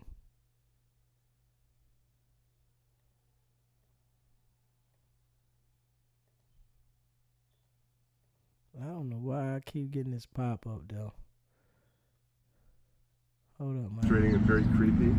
But a person like this with a psychosexual deviant behavior, this is how they have to act. He's obviously wanting you to react, so maybe it would be best if you walked back and let me handle it, and when the authorities get here, we'll take it from there. What the hell is happening? Okay. Balboa Park by the He's pool. enjoying your anger, and that's, part of his okay. psychosexual deviancy. I'm not Like angry. I just want to block him. No, I know this is aggravating and frustrating and very creepy, but a person like this with a psychosexual deviant behavior, this is how they have to act. He's obviously wanting you to react, so maybe it would be best if you walked back and let me handle it, and when the authorities get here, we'll take it from there. I know this is aggravating and frustrating and very creepy, but a person like this with a psychosexual deviant behavior, this is how they have to act. He's obviously wanting you to react, so maybe it would be best if you walked back and let me handle it, and when the authorities... Some crazy shit. Yeah, okay, Mike, I got that one. That was crazy. What was up with that, Mike? What was that coming from? Yeah, I'm trying to figure where was that coming from, Mike? I don't know where that was coming from. Yeah, hold up. Well, you put me on to something with that because I don't know where that was coming from. What we got here? Hold up. What we got here? What does this say here? It says Lakeland woman alleges threatened insurance company with ominous message, delay, deny, depose, you're next. Oh, man. So she raised snap. Hey, man, my man done snapped out. He didn't cause other people to want to go here and take a stance. But I'm going to tell you, the reason why we get screwed over with everything with these big corporations because we don't take a stand. Now, you ain't got to go kill nobody to take a stand, but we got to come together. That's the only way. If not, they're going to continue to do whatever they want to us. Hold up. God damn, how I fucked that up? All right. Let me see. Hold on. What it say? What it say? Hold on. Florida woman arrested for threatening her health insurance company aim at fatal shooting of United. Boom. So, the Lakeland, Florida woman is now in police custody after she alleged made threats to her health insurance company. She was upset about. See, and that's what I don't understand. Don't ever threaten some shit. If you're gonna do it, just fucking do it. Don't threaten shit. Yeah, if you gonna do something, just fucking do it, man. Don't make no threats. Fuck a threat. Just fucking do it. Yeah. You know what I'm saying? That threat shit gonna send your ass to jail. Don't threaten nobody. Ever. Whatever the fuck you gonna do, just do it. Because if you making a threat, you really didn't want to do it. You trying to scare somebody. And them scare tactics get your ass sent to jail. Yeah, fuck making threats. Let me see. Hold on. They locked her dumb ass up. Let me see. Hold on. This pop-up shit done fucked me up today. With her head in her hands, Brianna Boston learned she would be held in jail on $100,000 bond. The Polk County judge adding the bond was appropriate given the, quote, status of our country. It's not like she's a child. She's 42 years old, so we're not dealing with a child here. She should certainly know better. Lakeland Police Chief Sam Taylor says his department was contacted by the FBI Tuesday. Authorities say in a recorded phone call about a denied insurance claim, Boston told a Blue Cross Blue Shield employee, quote, delay, deny, depose. You people are next, end quote. The language matches the words police say were written on the shell casings found at the United Healthcare CEO's murder scene in New York City. We will take this very seriously and we will put you in jail if you do something like this. It is not a joke. According to Boston's affidavit, the mother of three told police she did not own firearms and was not a danger to anyone. But she added, healthcare companies played games and deserved karma because they are evil. Similar to the accused shooter in Manhattan, Boston is getting support online from people who say that she was just sharing her opinion and should be protected by the First Amendment, but police do not see it that way. She's facing a second-degree felony of written threat to kill or injure, conduct a mass shooting or an act of terrorism, a serious charge that she could end up in prison for 15 years. Reporting live in Lakeland, I'm the nature of the threats. We would also be asking for GPS with house arrest conditions to protect the community. With her head in her hands, Brianna Boston learned she would be held in jail on $100,000 bond. The Polk County judge adding the bond was appropriate given the, quote, status of our country. It's not like she's a child. She's 42 years old, so we're not dealing with a child here. She should certainly know better. Hey, Lakeland Police Chief Sam. What I say to that, though, right? She got health care now. Shit, that shit free in jail. I tell you that shit now. She got health care. She wanted fucking health care. She got it. Straight up. If she wanted health care, she got it, motherfucker. Because that shit free in there, boy. Damn. Let me see here. Hold up. So people have commented that your kids are grown. Why do you still carry R. Kelly's last name? due to the fact that you know what he's in jail for, your kids are grown, girl, you don't need it. How do you feel when people say that? What you feel? I don't. At the end of the day, I earned this name in blood, sweat, and tears. It's my kid's name. And my analogy is this. When all hit the fan, how would you feel if your name is Brown and your kid's name is Brown and your family goes through something and you tell your kids, oop, you were Brown by yourself, I'm up. I don't want, no. If my kids have to go through it as Kelly, they mama going through it as Kelly. If you had to put up with the bull Kelly, I'm gonna make sure that I take the tarnish off this name and you live and celebrate the name Kelly. At the end of the day, people shouldn't be worried about why I kept the last name. They should be worried about what I do with the last name, because the last name Kelly gets 2020 to follow me. The last name Kelly gets me on CNN to talk about domestic violence awareness and be an advocate. The last name Kelly allowed me to go on military bases and talk about abuse. The last name Kelly had me go to universities. And here's the real gag. Boo, if my name wasn't Kelly, you wouldn't even care. My name means more to you than it does to me. Because Miss Jones is going through the same thing I'm going through right now. Miss White is going through it. Miss Anderson is going through it. But y'all don't care about it. Y'all not on her page commenting. You're not trying to be an advocate. You're being nosy. Why? Because my last name is Kelly. So again, you shouldn't worry about why I kept the last name. You should be celebrating what I do with the last name. And there's a lot of y'all out here who's giving y'all kids' last name to a baby daddy that don't claim you or the kids. So people have commented that your kids are grown. Why do you still carry R? Shit got silent. Yeah. And R. Kelly, yes, he just made it to a federal, let me see. Yeah, Kelly made it to a federal facility too yesterday. Let me see. R. Kelly made it to a federal facility yesterday. So he is a federal inmate now because he was in the state. Let me see. Hold up. Let me see. Hold up. Let me see if I can get it. Yeah, R. Kelly in a federal prison.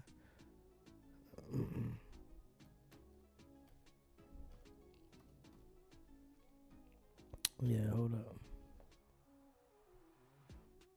Let me see if I can get it. I'm going to try to pull it up now.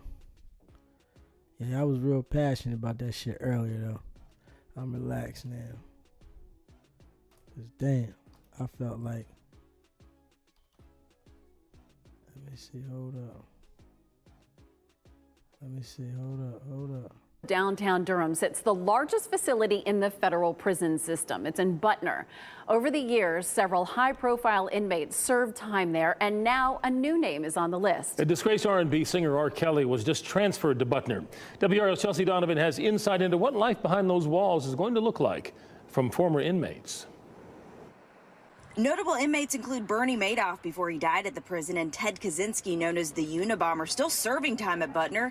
Even Joe Exotic, the former Oklahoma zookeeper turned Netflix star. It's a well-run machine there. Justin Paperny served 18 months in a federal prison in California. He was released in 2009. Now he helps inmates prepare mentally and physically for prison time. As a sex offender and as a celebrity, there are people who may be looking to exploit him. Kelly is facing more than 30 years for child sex crimes and sex trafficking. The Federal Bureau of Prisons told WREL today that Robert Sylvester Kelly was transferred from the Metropolitan Correctional Center in Chicago to Butner last Wednesday.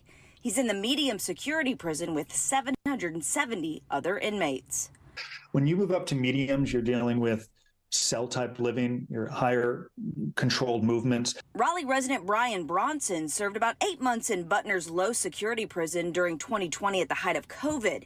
His sister said that time was chaotic. It was a huge shocker because we were all happy that he had arrived to a lower-level camp, which allowed him more opportunities and freedoms. Paperny said R. Kelly may not have as many freedoms to start. In the R. Kelly case, because it's a sex offense, he most likely will not have access to email for a while. But that can change if he adjusts well, if he avoids problems. He has opportunities in front of him in the interest of his family and his victims. I hope he uses his time wisely, productively. Chelsea Donovan, WRAL News. R. Kelly has denied any wrongdoing in his case, and he plans to appeal his conviction. Okay, Kelly's still fighting. But they done moved him to another prison, to the feds now.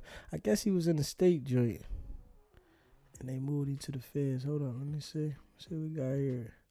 My baby always sending me shit. That's what I love. I love it. Yeah. She always sending me the info. My baby. Let me see. Hold on. What we got here? Hold up. Okay. Goddamn. Come on. Baby always sending me the shit.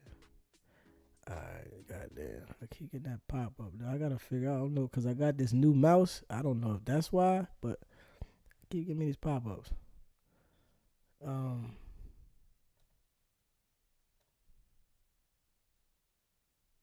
I'm trying to figure out what the fuck it is.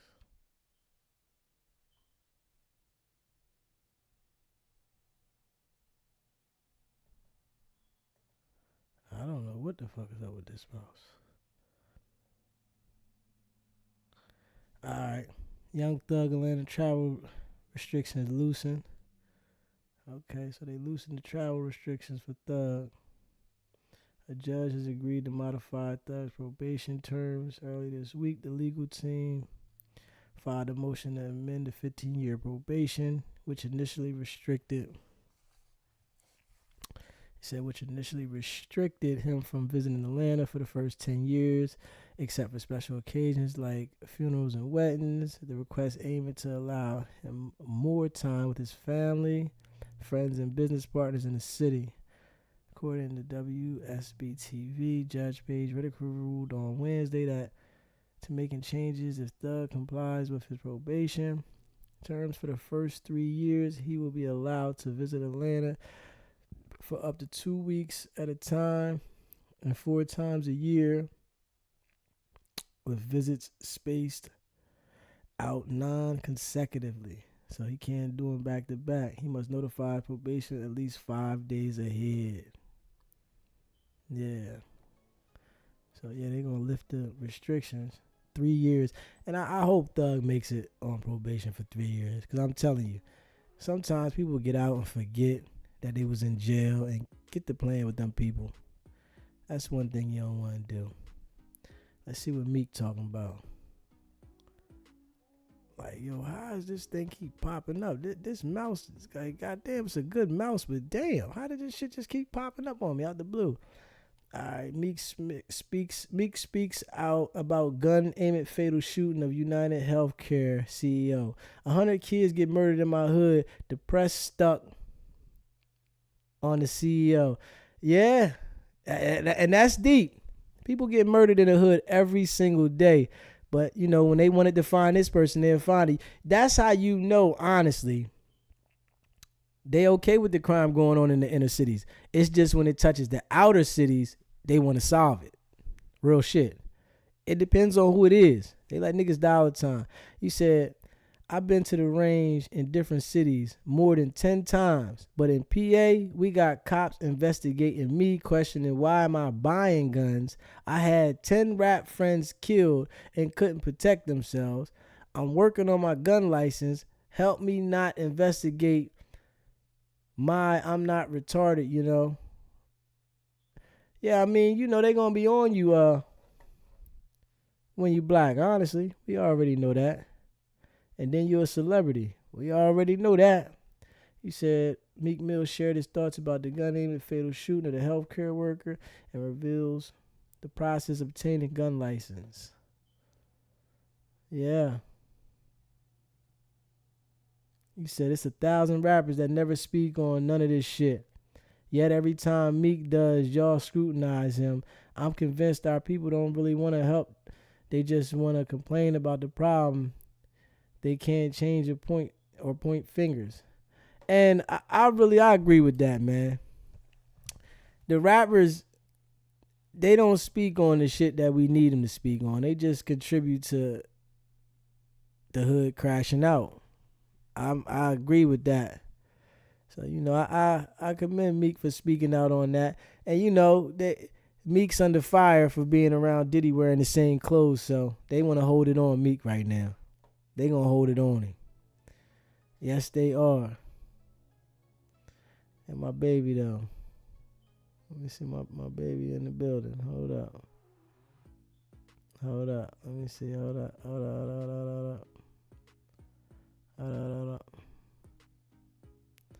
Let's see what we got here. I think sometimes like feeling so like robotic.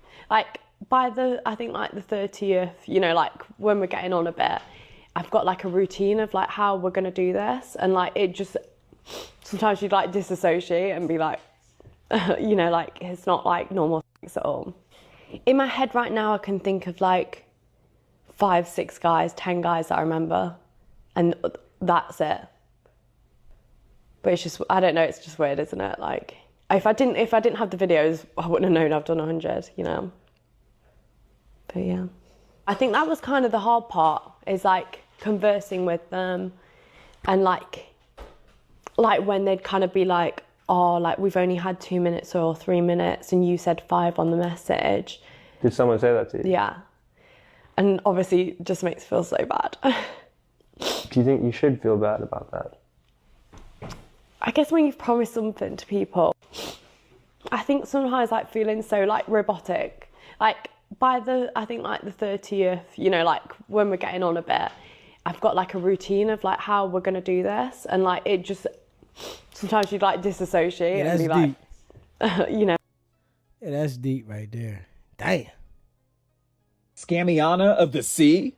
What did I do to deserve this? What would you do if you paid thousands of dollars for a family trip and the day before, your travel agent says it's canceled? $10,000. $82,000. It was $52,000 that the group had paid. She's in hot water. A woman in New York accused of tricking people into booking lush vacations with her. She never booked it. Graduation cruises, birthday trips, destination weddings. And the Shade Room just found out police are getting involved. I can finally tell this story without crying. I'm Justin Carter. This is TSR Investigates. Let me see here. Hold up. I want to look that one up. Let me look that one up. Hold up. Yeah. Let me look this up right here.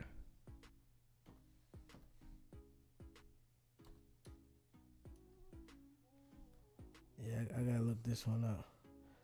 Mike, did you send me something else, Mike? Let me see. Hold up. Let me see if Mike sent me something else. Let me look this one up. Hold up.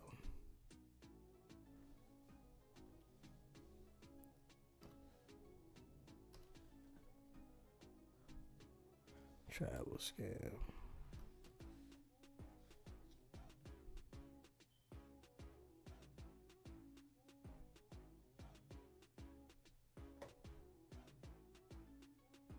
Let me see. Hold on.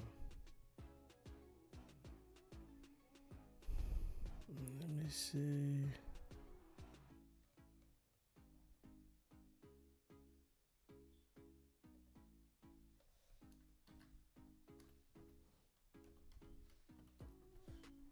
Let me see. Hold up.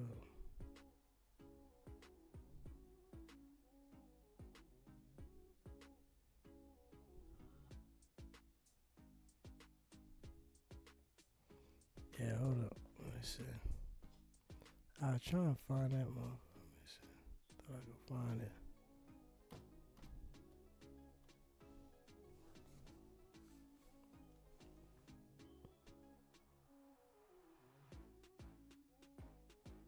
Okay. That's right. You should have sent me something else, mate.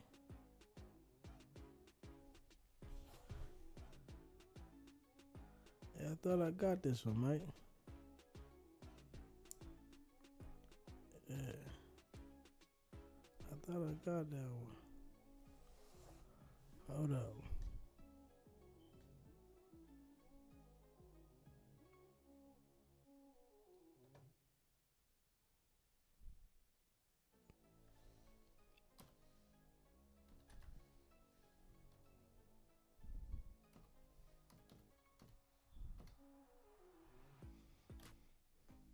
Let me see.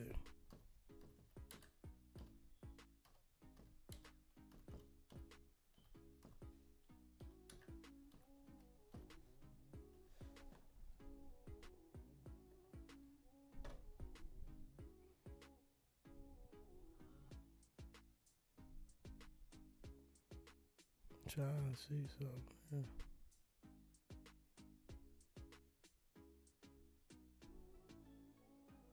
Yeah. I'm trying to see here and there.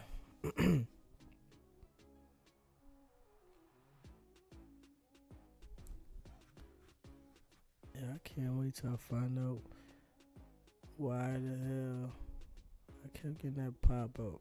He seemed a little upset about it. Like, you did your thing. You are Urkel. That's like one of the biggest. You killed the role, man. Like, did I do that? Like, that's said legendary forever.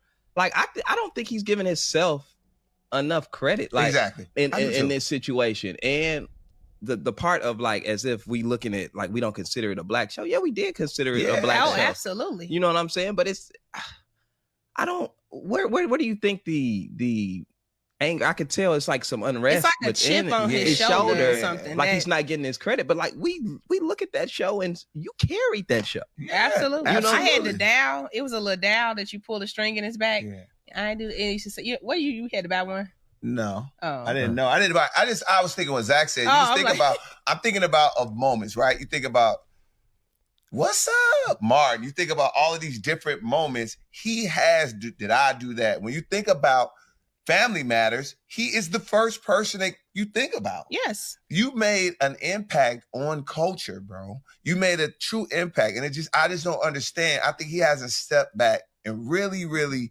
looked at what he's done. I think he wants it to be like he wants a cooler reception. I think maybe he wants a more like for the culture type reception, but that wasn't that type of show. No. You know what I'm saying?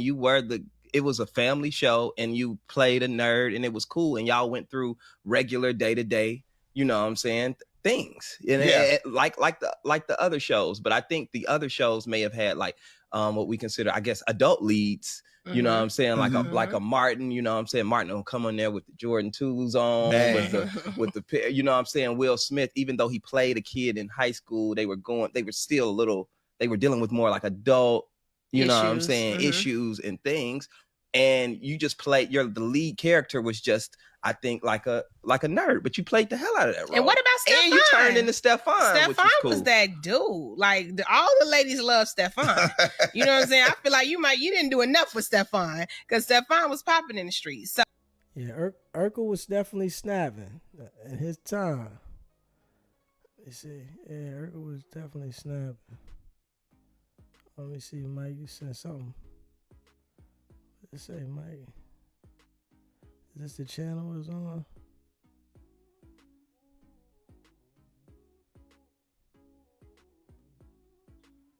I see it. Yeah, I see it. I'm trying to catch this though, Mike. I gotta get to understand this joint. Oh, what is being said? See if I can get it. I'm promising you. Okay. Balboa Park by the He's pool. enjoying your anger, and that's part of his psychosexual deviancy. I'm not like angry. I just want to block him. No, I know this is aggravating and frustrating and very creepy, but a person like this with a psychosexual deviant behavior, this is how they have to act.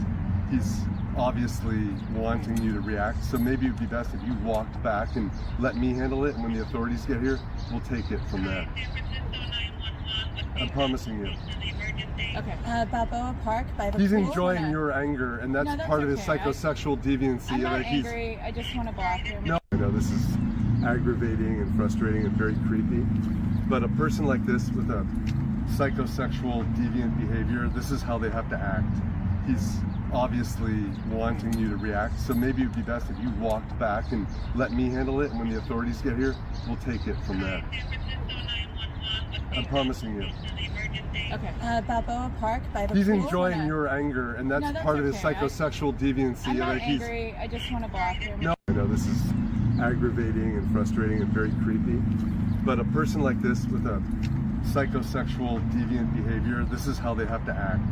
He's obviously wanting you to react, so maybe it would be best if you walked back and let me handle it, and when the authorities get here, we'll take it. I don't get it, Mike. I'm promising you. I don't get it, man. This one here is I don't get it. You telling me this is how they act? Are you saying this about Diddy or Ellen? I don't get this one. I don't get this one, man. I'm not gonna lie, I do not get that at all.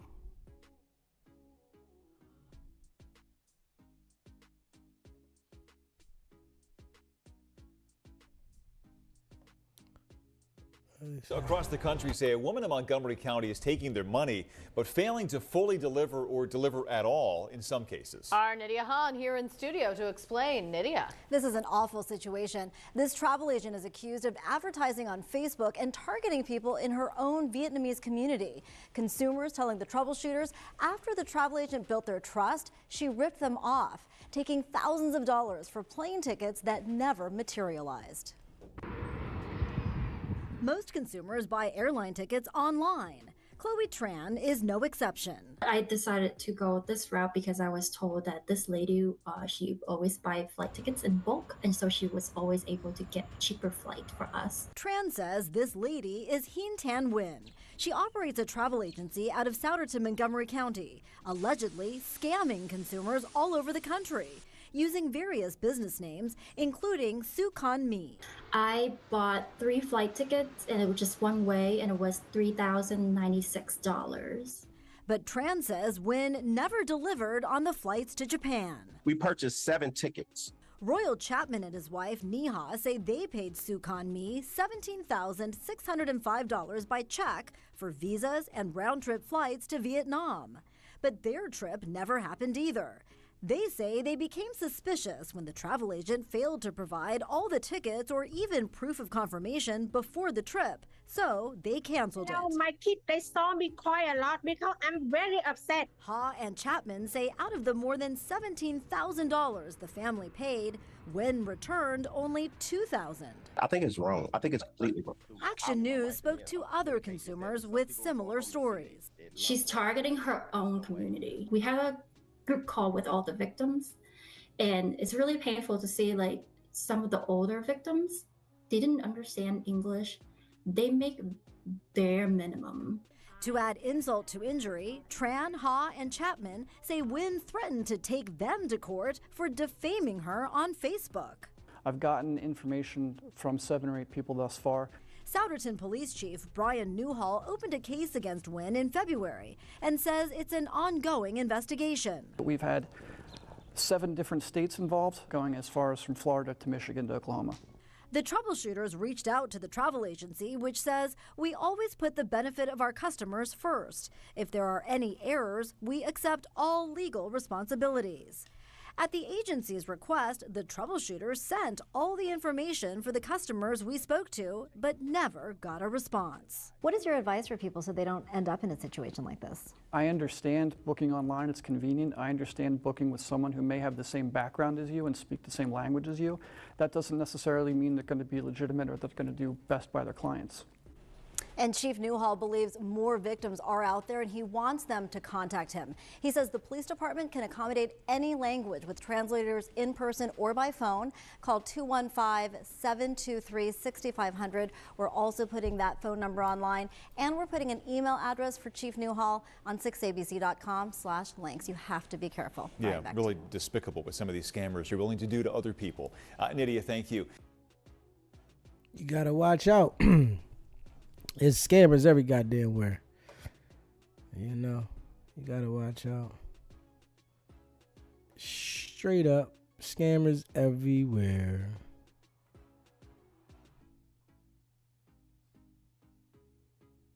They everywhere.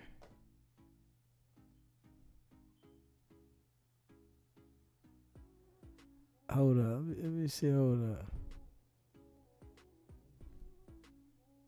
Federal cases. Young boy. Now, despite having almost no radio airplay, he is one of the most listened to artists in the entire world. Hey, listen to thanks this, though. to streaming. According to Spotify, Youngboy has more than 16 million monthly listeners on its platform. That's outpaced by the likes of Drake, Taylor Swift. His YouTube page passed the 10 billion view mark over the summer.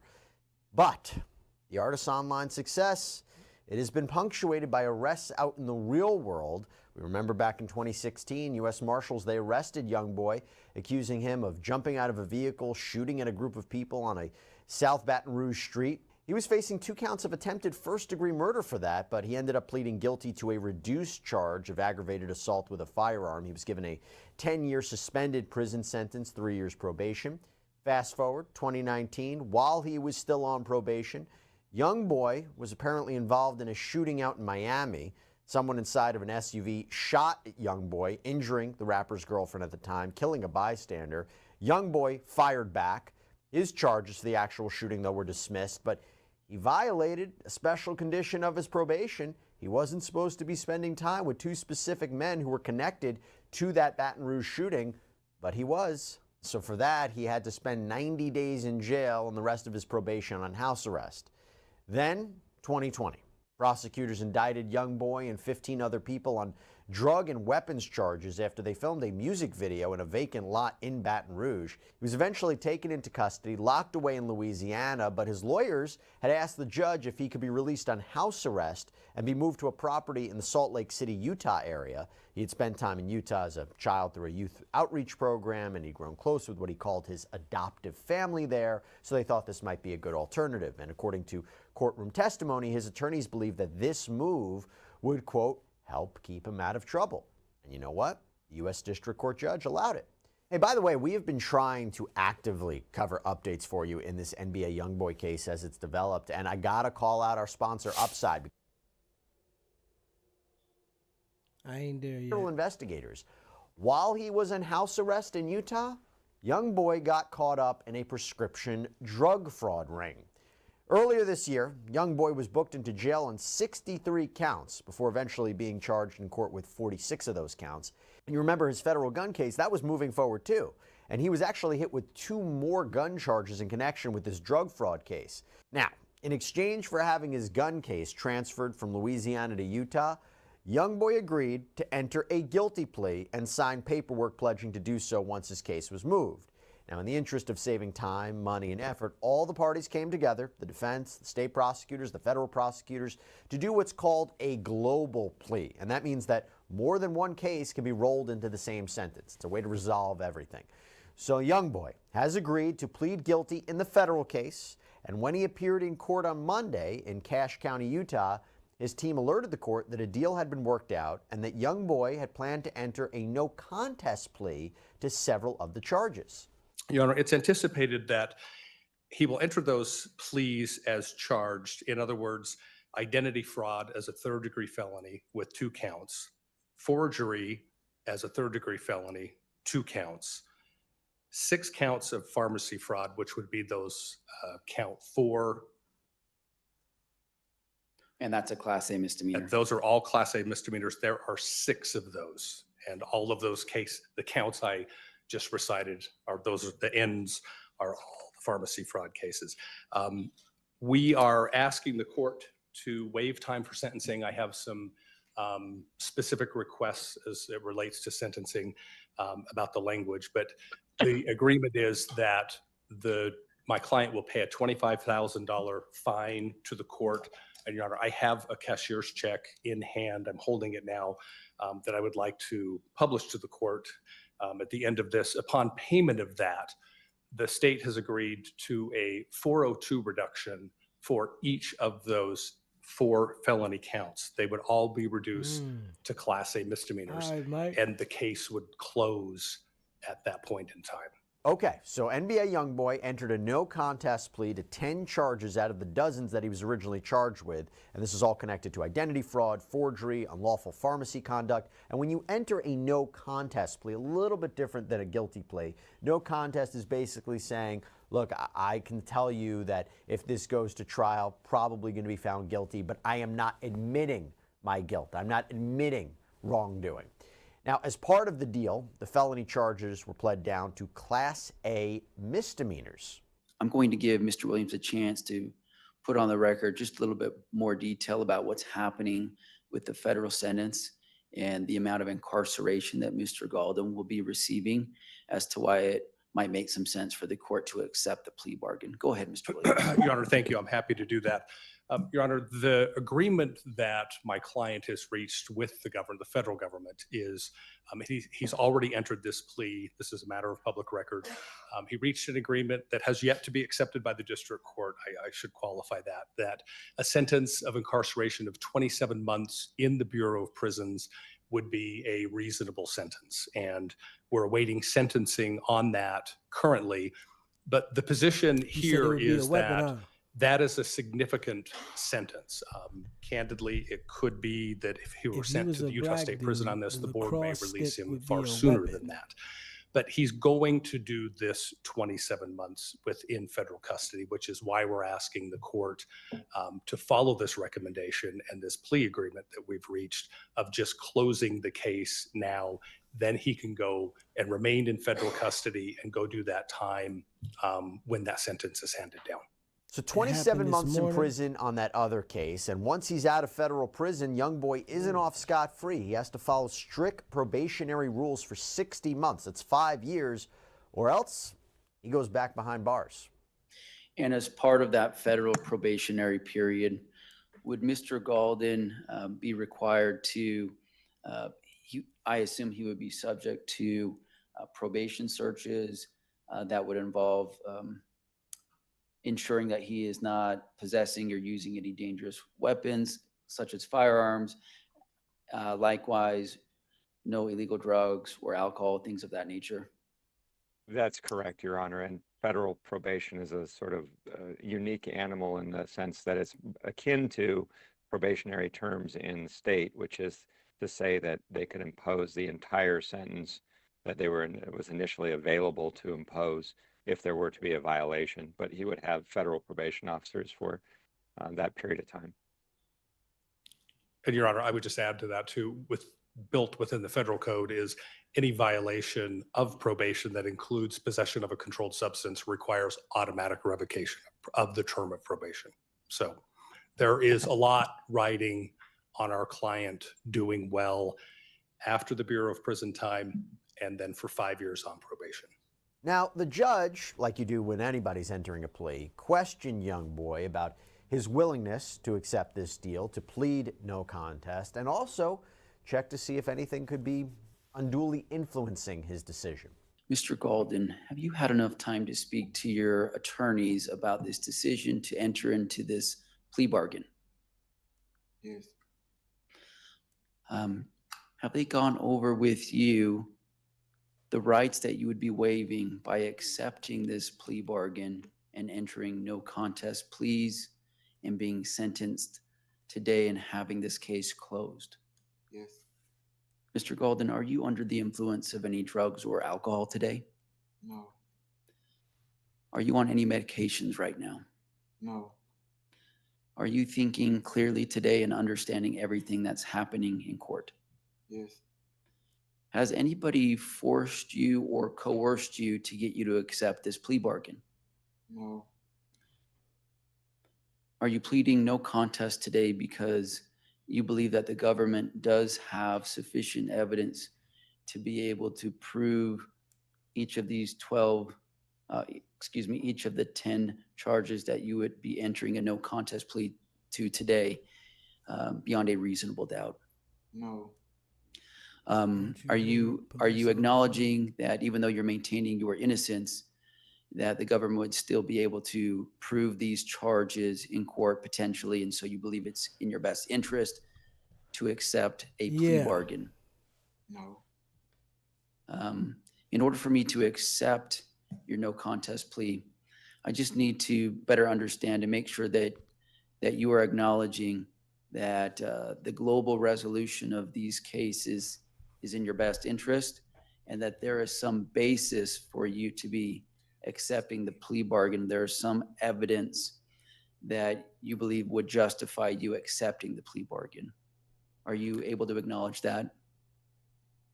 Yes.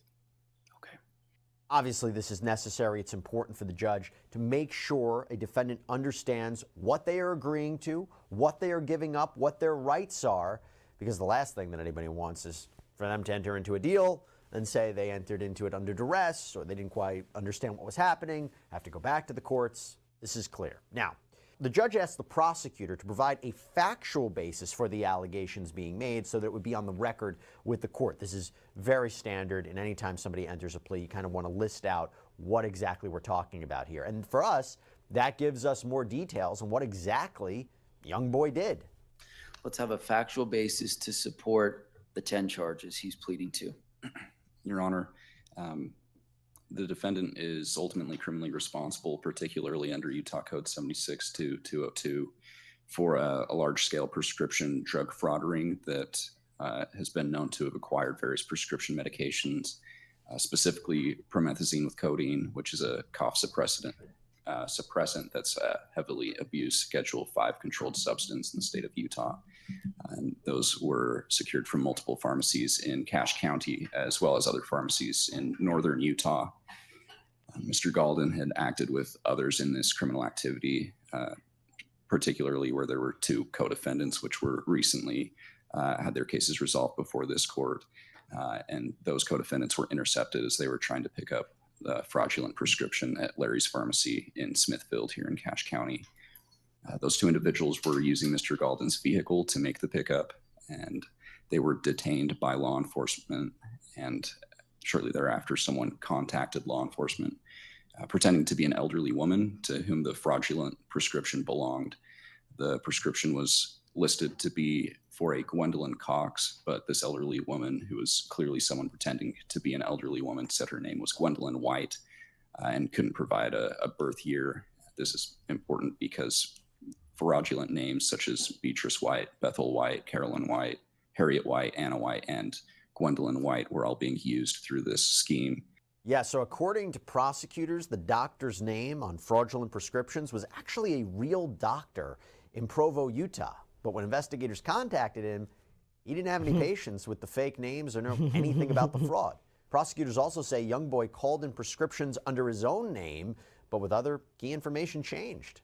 In addition, there was 1 prescription called in for Control Galden, but the date of birth for that prescription was in 1953, which was clearly false date of birth and is consistent with some of those date of births used with the false elder. NBA Youngboy was a junkie, man. This is what rich junkies do. And we got to be honest. He is rich, but he was a junkie. Hopefully, he don't come out and have his same behavior because they're going to violate him and rock him. Early women names throughout this fraudulent scheme. That prescription was picked up by an individual who was intercepted by law enforcement. Shortly thereafter, promethazine with codeine, along with other prescriptions, had been called in to that same pharmacy for Mr. Galden, utilizing his accurate date of birth. Mr. Galden, however, while he was on a federal probation, was only afforded a single doctor to issue prescriptions with a single pharmacy, and the doctor who called that prescription in was inconsistent, and that pharmacy was inconsistent with those which had been allowed through probation. In the end, there was a search warrant executed on Mr. Galden's residence. Law enforcement found a prescription bottle in Mr. Galden's bathroom inside the master bedroom. The bottle was for a Caroline White, one of the known fraudulent names, with the corresponding prescribing doctor who had confirmed the fraud. The prescription was for doxycycline, and the prescription bottle was consistent with the time frame and patient information for the promethazine with codeine that had also been picked up, according to a subsequently gathered Doppel report. Also in the bathroom was a prescription for doxycycline to Control Galden, also prescribed by the same doctor and previously confirmed as fraud. This is consistent with the promethazine with codeine that had been prescribed with Control's fake date of birth, and a prescription bottle of promethazine with codeine was also found inside the defendant's bathroom with no prescription label on the bottle. And a further search of the defendant's residence yielded 3 more bottles. So NBA Youngboy was on house arrest, and he had all the evidence around the house like he wasn't on house arrest. All the prescription empty bottles, the pills, he was making calls for the prescriptions from his house in his name with a different date of birth. Like, well, I'm telling you, stupid junkies with money, man. Of promethazine with codeine. After the prosecutor read everything into the record, NBA YoungBoy officially entered his plea to all 10 charges.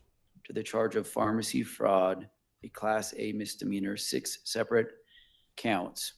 How do you plead to each 6 of those charges? No contest. The court finds that you have knowingly and voluntarily entered your no contest pleas. I've signed this statement of defendant and will now enter that into the record. And at the end of the hearing, the judge had a few more parting words, comments for YoungBoy before sending him on his way. Mr. Golden, I've seen so many times that good men and women who have a lot of talent and potential, that they can be robbed of that potential when they start to really struggle with their addiction. So I don't want that for you. You seem like a very talented young man. I'm hoping in your future that once you're done with your federal prison time, that you can be really successful on federal probation and have a really bright future where you can reach your full potential in every aspect of your life. Best of luck to you, Mr. Golden. Thank you. Thank you, Your Honor. That's all I have, if I could be excused. You may. Thank you. Thank you, Judge. If you've never seen a rich junkie, So, $25,000 there you fine, go. 27 months in federal prison, possibly less with good behavior, and then 5 years of probation. Now, as we learn more about what's next for YoungBoy, we will make sure to keep you updated. That's all we have for you right now here on Sidebar. NBA YoungBoy, man. A rich junkie. He got 27 months. You know, that's enough time for him to clear his system out and get off them prescriptions that he was locked in on. It's enough time for that. Let me see here. Hold up. Oh, yeah.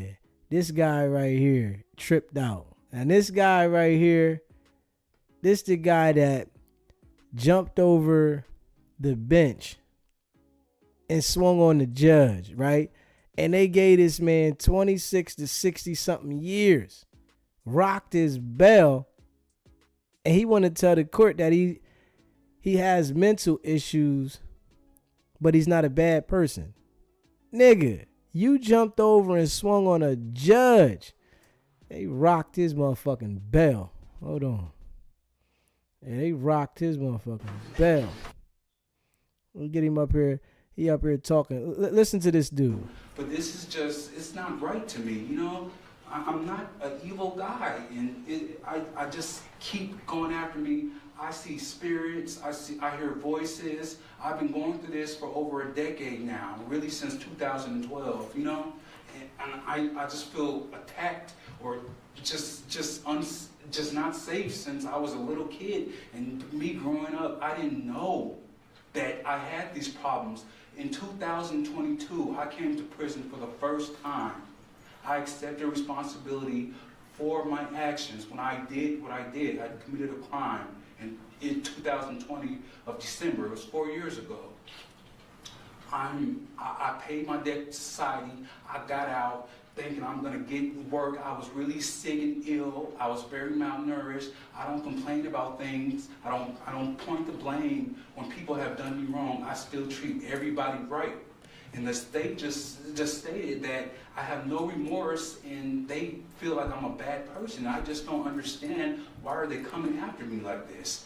But I understand they have a job to do. When I came to court, I know for a fact, Judge Johnson, I met Judge Holthus in 2023 of October, and you know what she told me when she revoked my probation? She said, Mr. Redden, I hope you get the help you truly need. I said, thank you so much, and I meant it. I know for a fact I'm not an evil person. I think all of you guys know that, you know? But I'm not gonna use stuff like me being on camera for my actions, you know? But I know for a fact that I cared about Judge Mary Kay Holthus' well-being. When I left my house that day at 8 Rose Circle, I left my keys to my apartment, to my family, you know? And I got in the car and I came to court doing the right thing. I gave up everything, like, in case I don't get probation. I was like, well, at least I know I tried. And I'm sitting here talking to Judge Holthus, Ms. Johnson, and I swear, I started hearing voices in 2012, really in 2014. I'm gonna make a long story short, but I just want to get the facts out because I don't want the state. I understand they have a job to do, but I'm not a bad person. I'm not an evil guy. But I came to court and I'm in a good mood. I'm listening to music on my phone. I'm like, oh, whatever. I remember I about to hug my mom, my foster mother who raised me since I was 11 years old. I hugged her like, just in case I don't depress. You can see it in the videotape yourself. I was in a good mood. I don't want to be known as a person who has mental illness because those people get attacked. I've heard so many people who have mental illness commit suicide and kill themselves and commit things that they really don't mean. I hope I don't have mental illness. I try not to have mental illness, you know. I don't want to be known as a person who has mental illness because they get attacked, you know. So I try my best when I'm going through all these problems. Since I was a little boy, like I told you, I didn't know I had these problems until 2 years ago. I was sitting down in prison and I had this dictionary and I was like, oh, that's what that word means. That's what that really means. I didn't know that. Oh, stuff has a deeper meaning. You know, like, wow, I never could think like this. I was in prison with nothing to do. I did a 12 to 30 months. I did 15 months total and I cleaned up my sentence. I paid my debt to society and I got out as a good, productive member of society. I didn't know and didn't want to believe that I had mental problems, you know. I started seeing spirits November 2022. I'm not making excuses for my actions, but I'm saying I'm not a bad person. And I know that I did not intend to kill Mary Kay Holthus. I know I cared about her well-being, Judge Johnson, you know? And I came to court that day, and I was talking to her, and I told her I never stopped trying to do the right things. I wasn't pointing like, oh, this person did this to me. I deserve a chance at probation. Like, this is not fair. All I see was red, and all I heard her say, oh, this, like she said, and I finally watched the whole video. I was standing here in the courtroom with all of you guys, and I finally saw the entire video, Judge Johnson. I'm like, I can't believe this. And I wasn't even mad at Michael Lasso. I was like, I commend him on doing for what he did, and everybody in the prison trying to make me hate him and hate the judge, and I'm still trying to do the right thing. They putting stuff in my ear, and I can't get away from it. But basically what I'm trying to say is everything I've been doing, this is just like, this is not right to me. But like I said, I know the state has a job to do. And basically what I'm saying is, I know I cared about Mary Kay Holthus, to make a long story short, but when I was sitting here talking to her, I swear this has been happening to me since 2012. I saw nothing but red, and I heard her say, I think it's time for a taste of something else. I saw nothing but red, and I don't remember doing anything except for jumping on top of her and doing this to her robe. I was like, why are you doing this to me? That's what I wanted to ask her, if I think I know myself, but I'm not really sure. That's the only thing I could come up with. I had 11 months, like I can't really come up with anything, but I know that I cared about Judge Mary Kay Holthus's well-being, you know? That's all. Thank you. Listen. Can you sit during my, Sure. Listen, this guy is lunatic. He literally jumped over the bench and swung on the judge. And we already know they not listening to what he's saying. They ready to slap the hammer on this joker. They not listening. pregnancy, the stuff that he saw during him growing up, going through different households, going to a stable home in his foster parent, but he was still unable to comply with just normal behaviors. And that all of that should be taken into account. I think this case starts again in April of 2013. The 18th is when he was arrested after going after his brother-in-law with the baseball bat. This nigga's crazy. Basically, again, this was nigga's crazy. during a period of time where he wasn't doing his medication. He was off his meds. He's going through his paranoid disorders, whatever those that were outlined by Dr. Paglini, and this whole incident arises from that. He gets into court and he's deemed incompetent. He can't comply with the normal court proceedings that were occurring. He refused transport 3-4 different times. Then he gets into court and he's unable to control himself. Why? Because he wasn't on medication. He goes to competency court. He is eventually given medication to subdue the voices, to subdue his impulses, and he's able to comply. That person that is able to comply is the person that we see today, Your Honor. We made sure that he was on his medication. We asked the prison. Man, the judge ain't listening. You attack the judge. Your medication, they don't give a fuck about that. I mean, let's see what's going on with this here. Let's see what the prosecutor said. Union and received a dispatcher job, you know, while he was waiting for now he crying though. Like, you know, this is a person crying in court don't work. And I want to tell y'all that crying in court don't work. Given the appropriate help from a psychologist and mental health counseling. So we're asking again, Snot, boogies, and tears. Considering all the information that was provided to you, considering the gravity of, you know, his mental illness and his life, that you sentencing to what we recommended. And with that, I submit. Thank you. On behalf of Judge Holtis, Judge, the impact on me and my family has been substantial, both mentally and physically. The impact on my professional family has also been significant, both mentally and physically, especially in the case of my Marshal Shane, who suffered horrific injuries trying to protect me. To him, I am incredibly thankful and so very sorry. But for 6 men, grown men, half of whom were unarmed, I would not be here.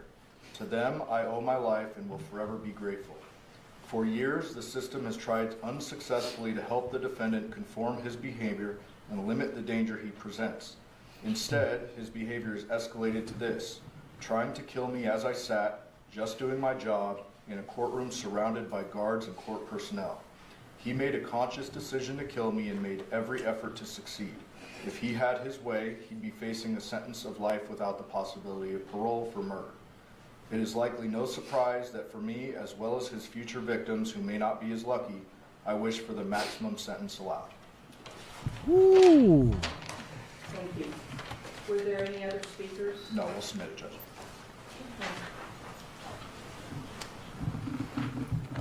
Mr. Redden, I am not going to run any sentence that I impose today concurrent with that issued by Judge Holtis. In my view, we committed separate crimes, and that results in separate sentences. Ooh. So it's not going to run concurrent to what she has previously It's going to run issued consecutive. as far as a sentence. Ooh. All right. She ready to rock his With respect to the bell. sentence, first of all, there will be a $25 administrative assessment fee, a $3 DNA administrative fee. And Mr. Arnold, were you appointed or were you retained on No, this? I actually did this case pro bono, Your Honor. Okay. There will not be any DNA testing fee because frankly, given your history, it's already been taken. Your actions on that day, you know, it was not just retaliation or an attack upon Judge Holtis. It was also an attack on the judiciary. And I'm mindful of that. And while there is no question that you've got some mental illness issues, which is why you pled guilty but mentally ill, but there was no doubt by these doctors that you knew the difference between right They and about to wrong. rock his fucking bell. So this is what I'm going to do with respect to the sentence.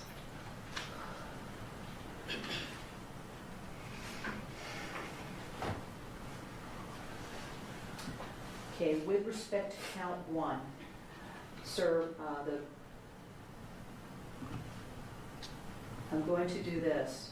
The minimum term that you would serve would be 8 years, and the maximum term will be 20 years. Ooh. Plus, there will be a consecutive potential maximum term of 8 years to 20 years. Ooh. So with respect to count one, the minimum term that you will be serving combined would be 16 years, and the maximum will be 40 years. Damn. With respect to count two, the minimum Damn. term that you will serve will be 4 years, and the maximum term will be 10 years. Ooh. With respect to the consecutive enhancement, the age enhancement, the minimum that you will serve will be 4 years, and the maximum will be 10 years. That's 24. So with respect to count two, the minimum term combined will be 8 years, and the maximum will be 20 years. The term that I impose with respect to count two will run concurrent to count one. With respect to count three,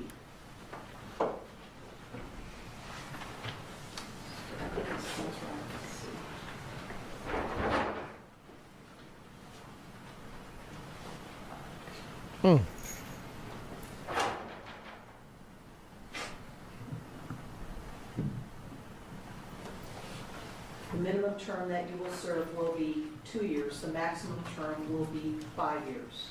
That term will run consecutive to counts or to count one. 26.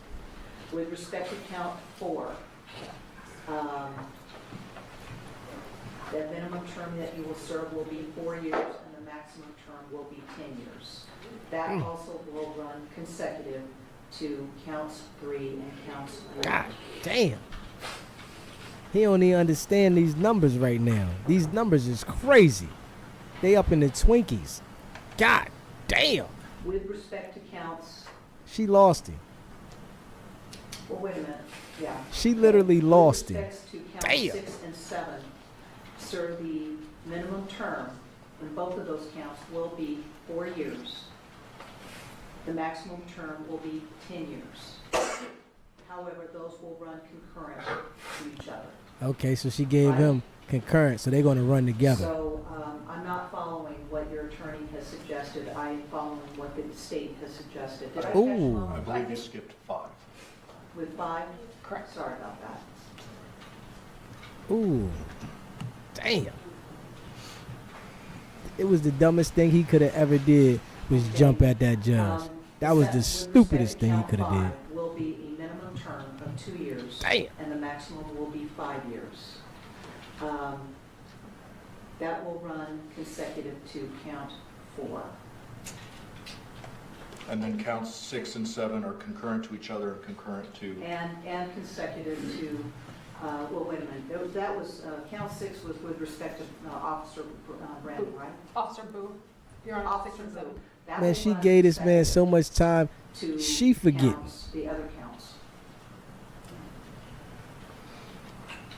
See if I can. Damn. Damn. Yeah, she rocked his bell. His lawyer's still trying to add the numbers up. Yes, ma'am. Did you get all those? So, with respect to count 6, it's to run consecutive to counts 1, 2, 3, 4, Damn. and 5. Right. And then as far as count 7, it's to run concurrent to count 6. Correct. Thank you. Could you give me the advocate, please? Um, When you get a chance. You need a second? Yes.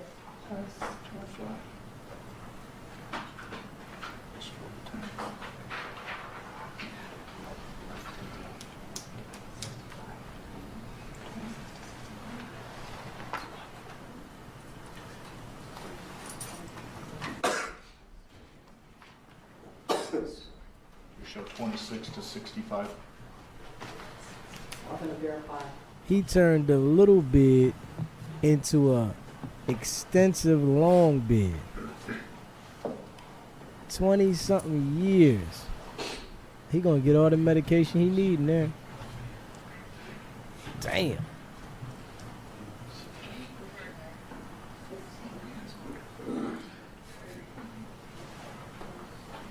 And he in there smiling? Well, that does sound about right, but let's verify. And Your Honor, as to the restitution? There will also be restitution to the victim. Thank you, Judge. I still keep coming up with 36 on the top. Maybe it's 26. So here on count one. Counts 1 and 2, that's 16. Yes. That's 8. 1 and 2, 16. 8 goes into 16. Yeah, so here I have the, and then you have the added 8 of the 20. The average was 1640. Right. And then here you have Sheesh. this sort of run consecutive to says average. Well, after this, Yeah. this will run Concurrent. Oh, it's concurrent. I'm sorry, Concurrent. that's why. Okay. Okay, so 26. Yeah, count 2 will run concurrent to count 1. So 26 on the bottom, and on the top, you have 40.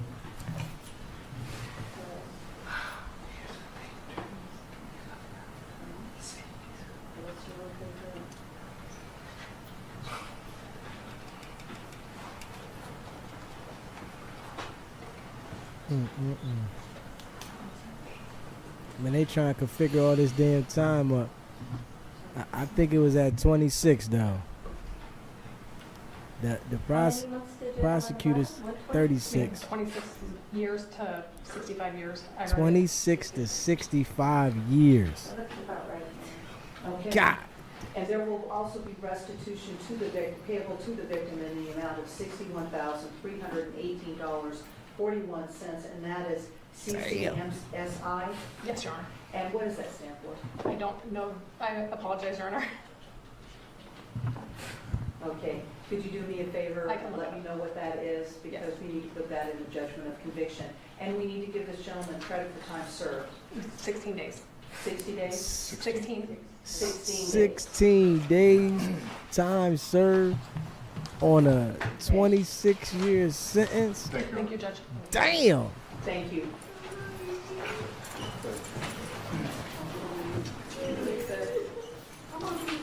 His family crying.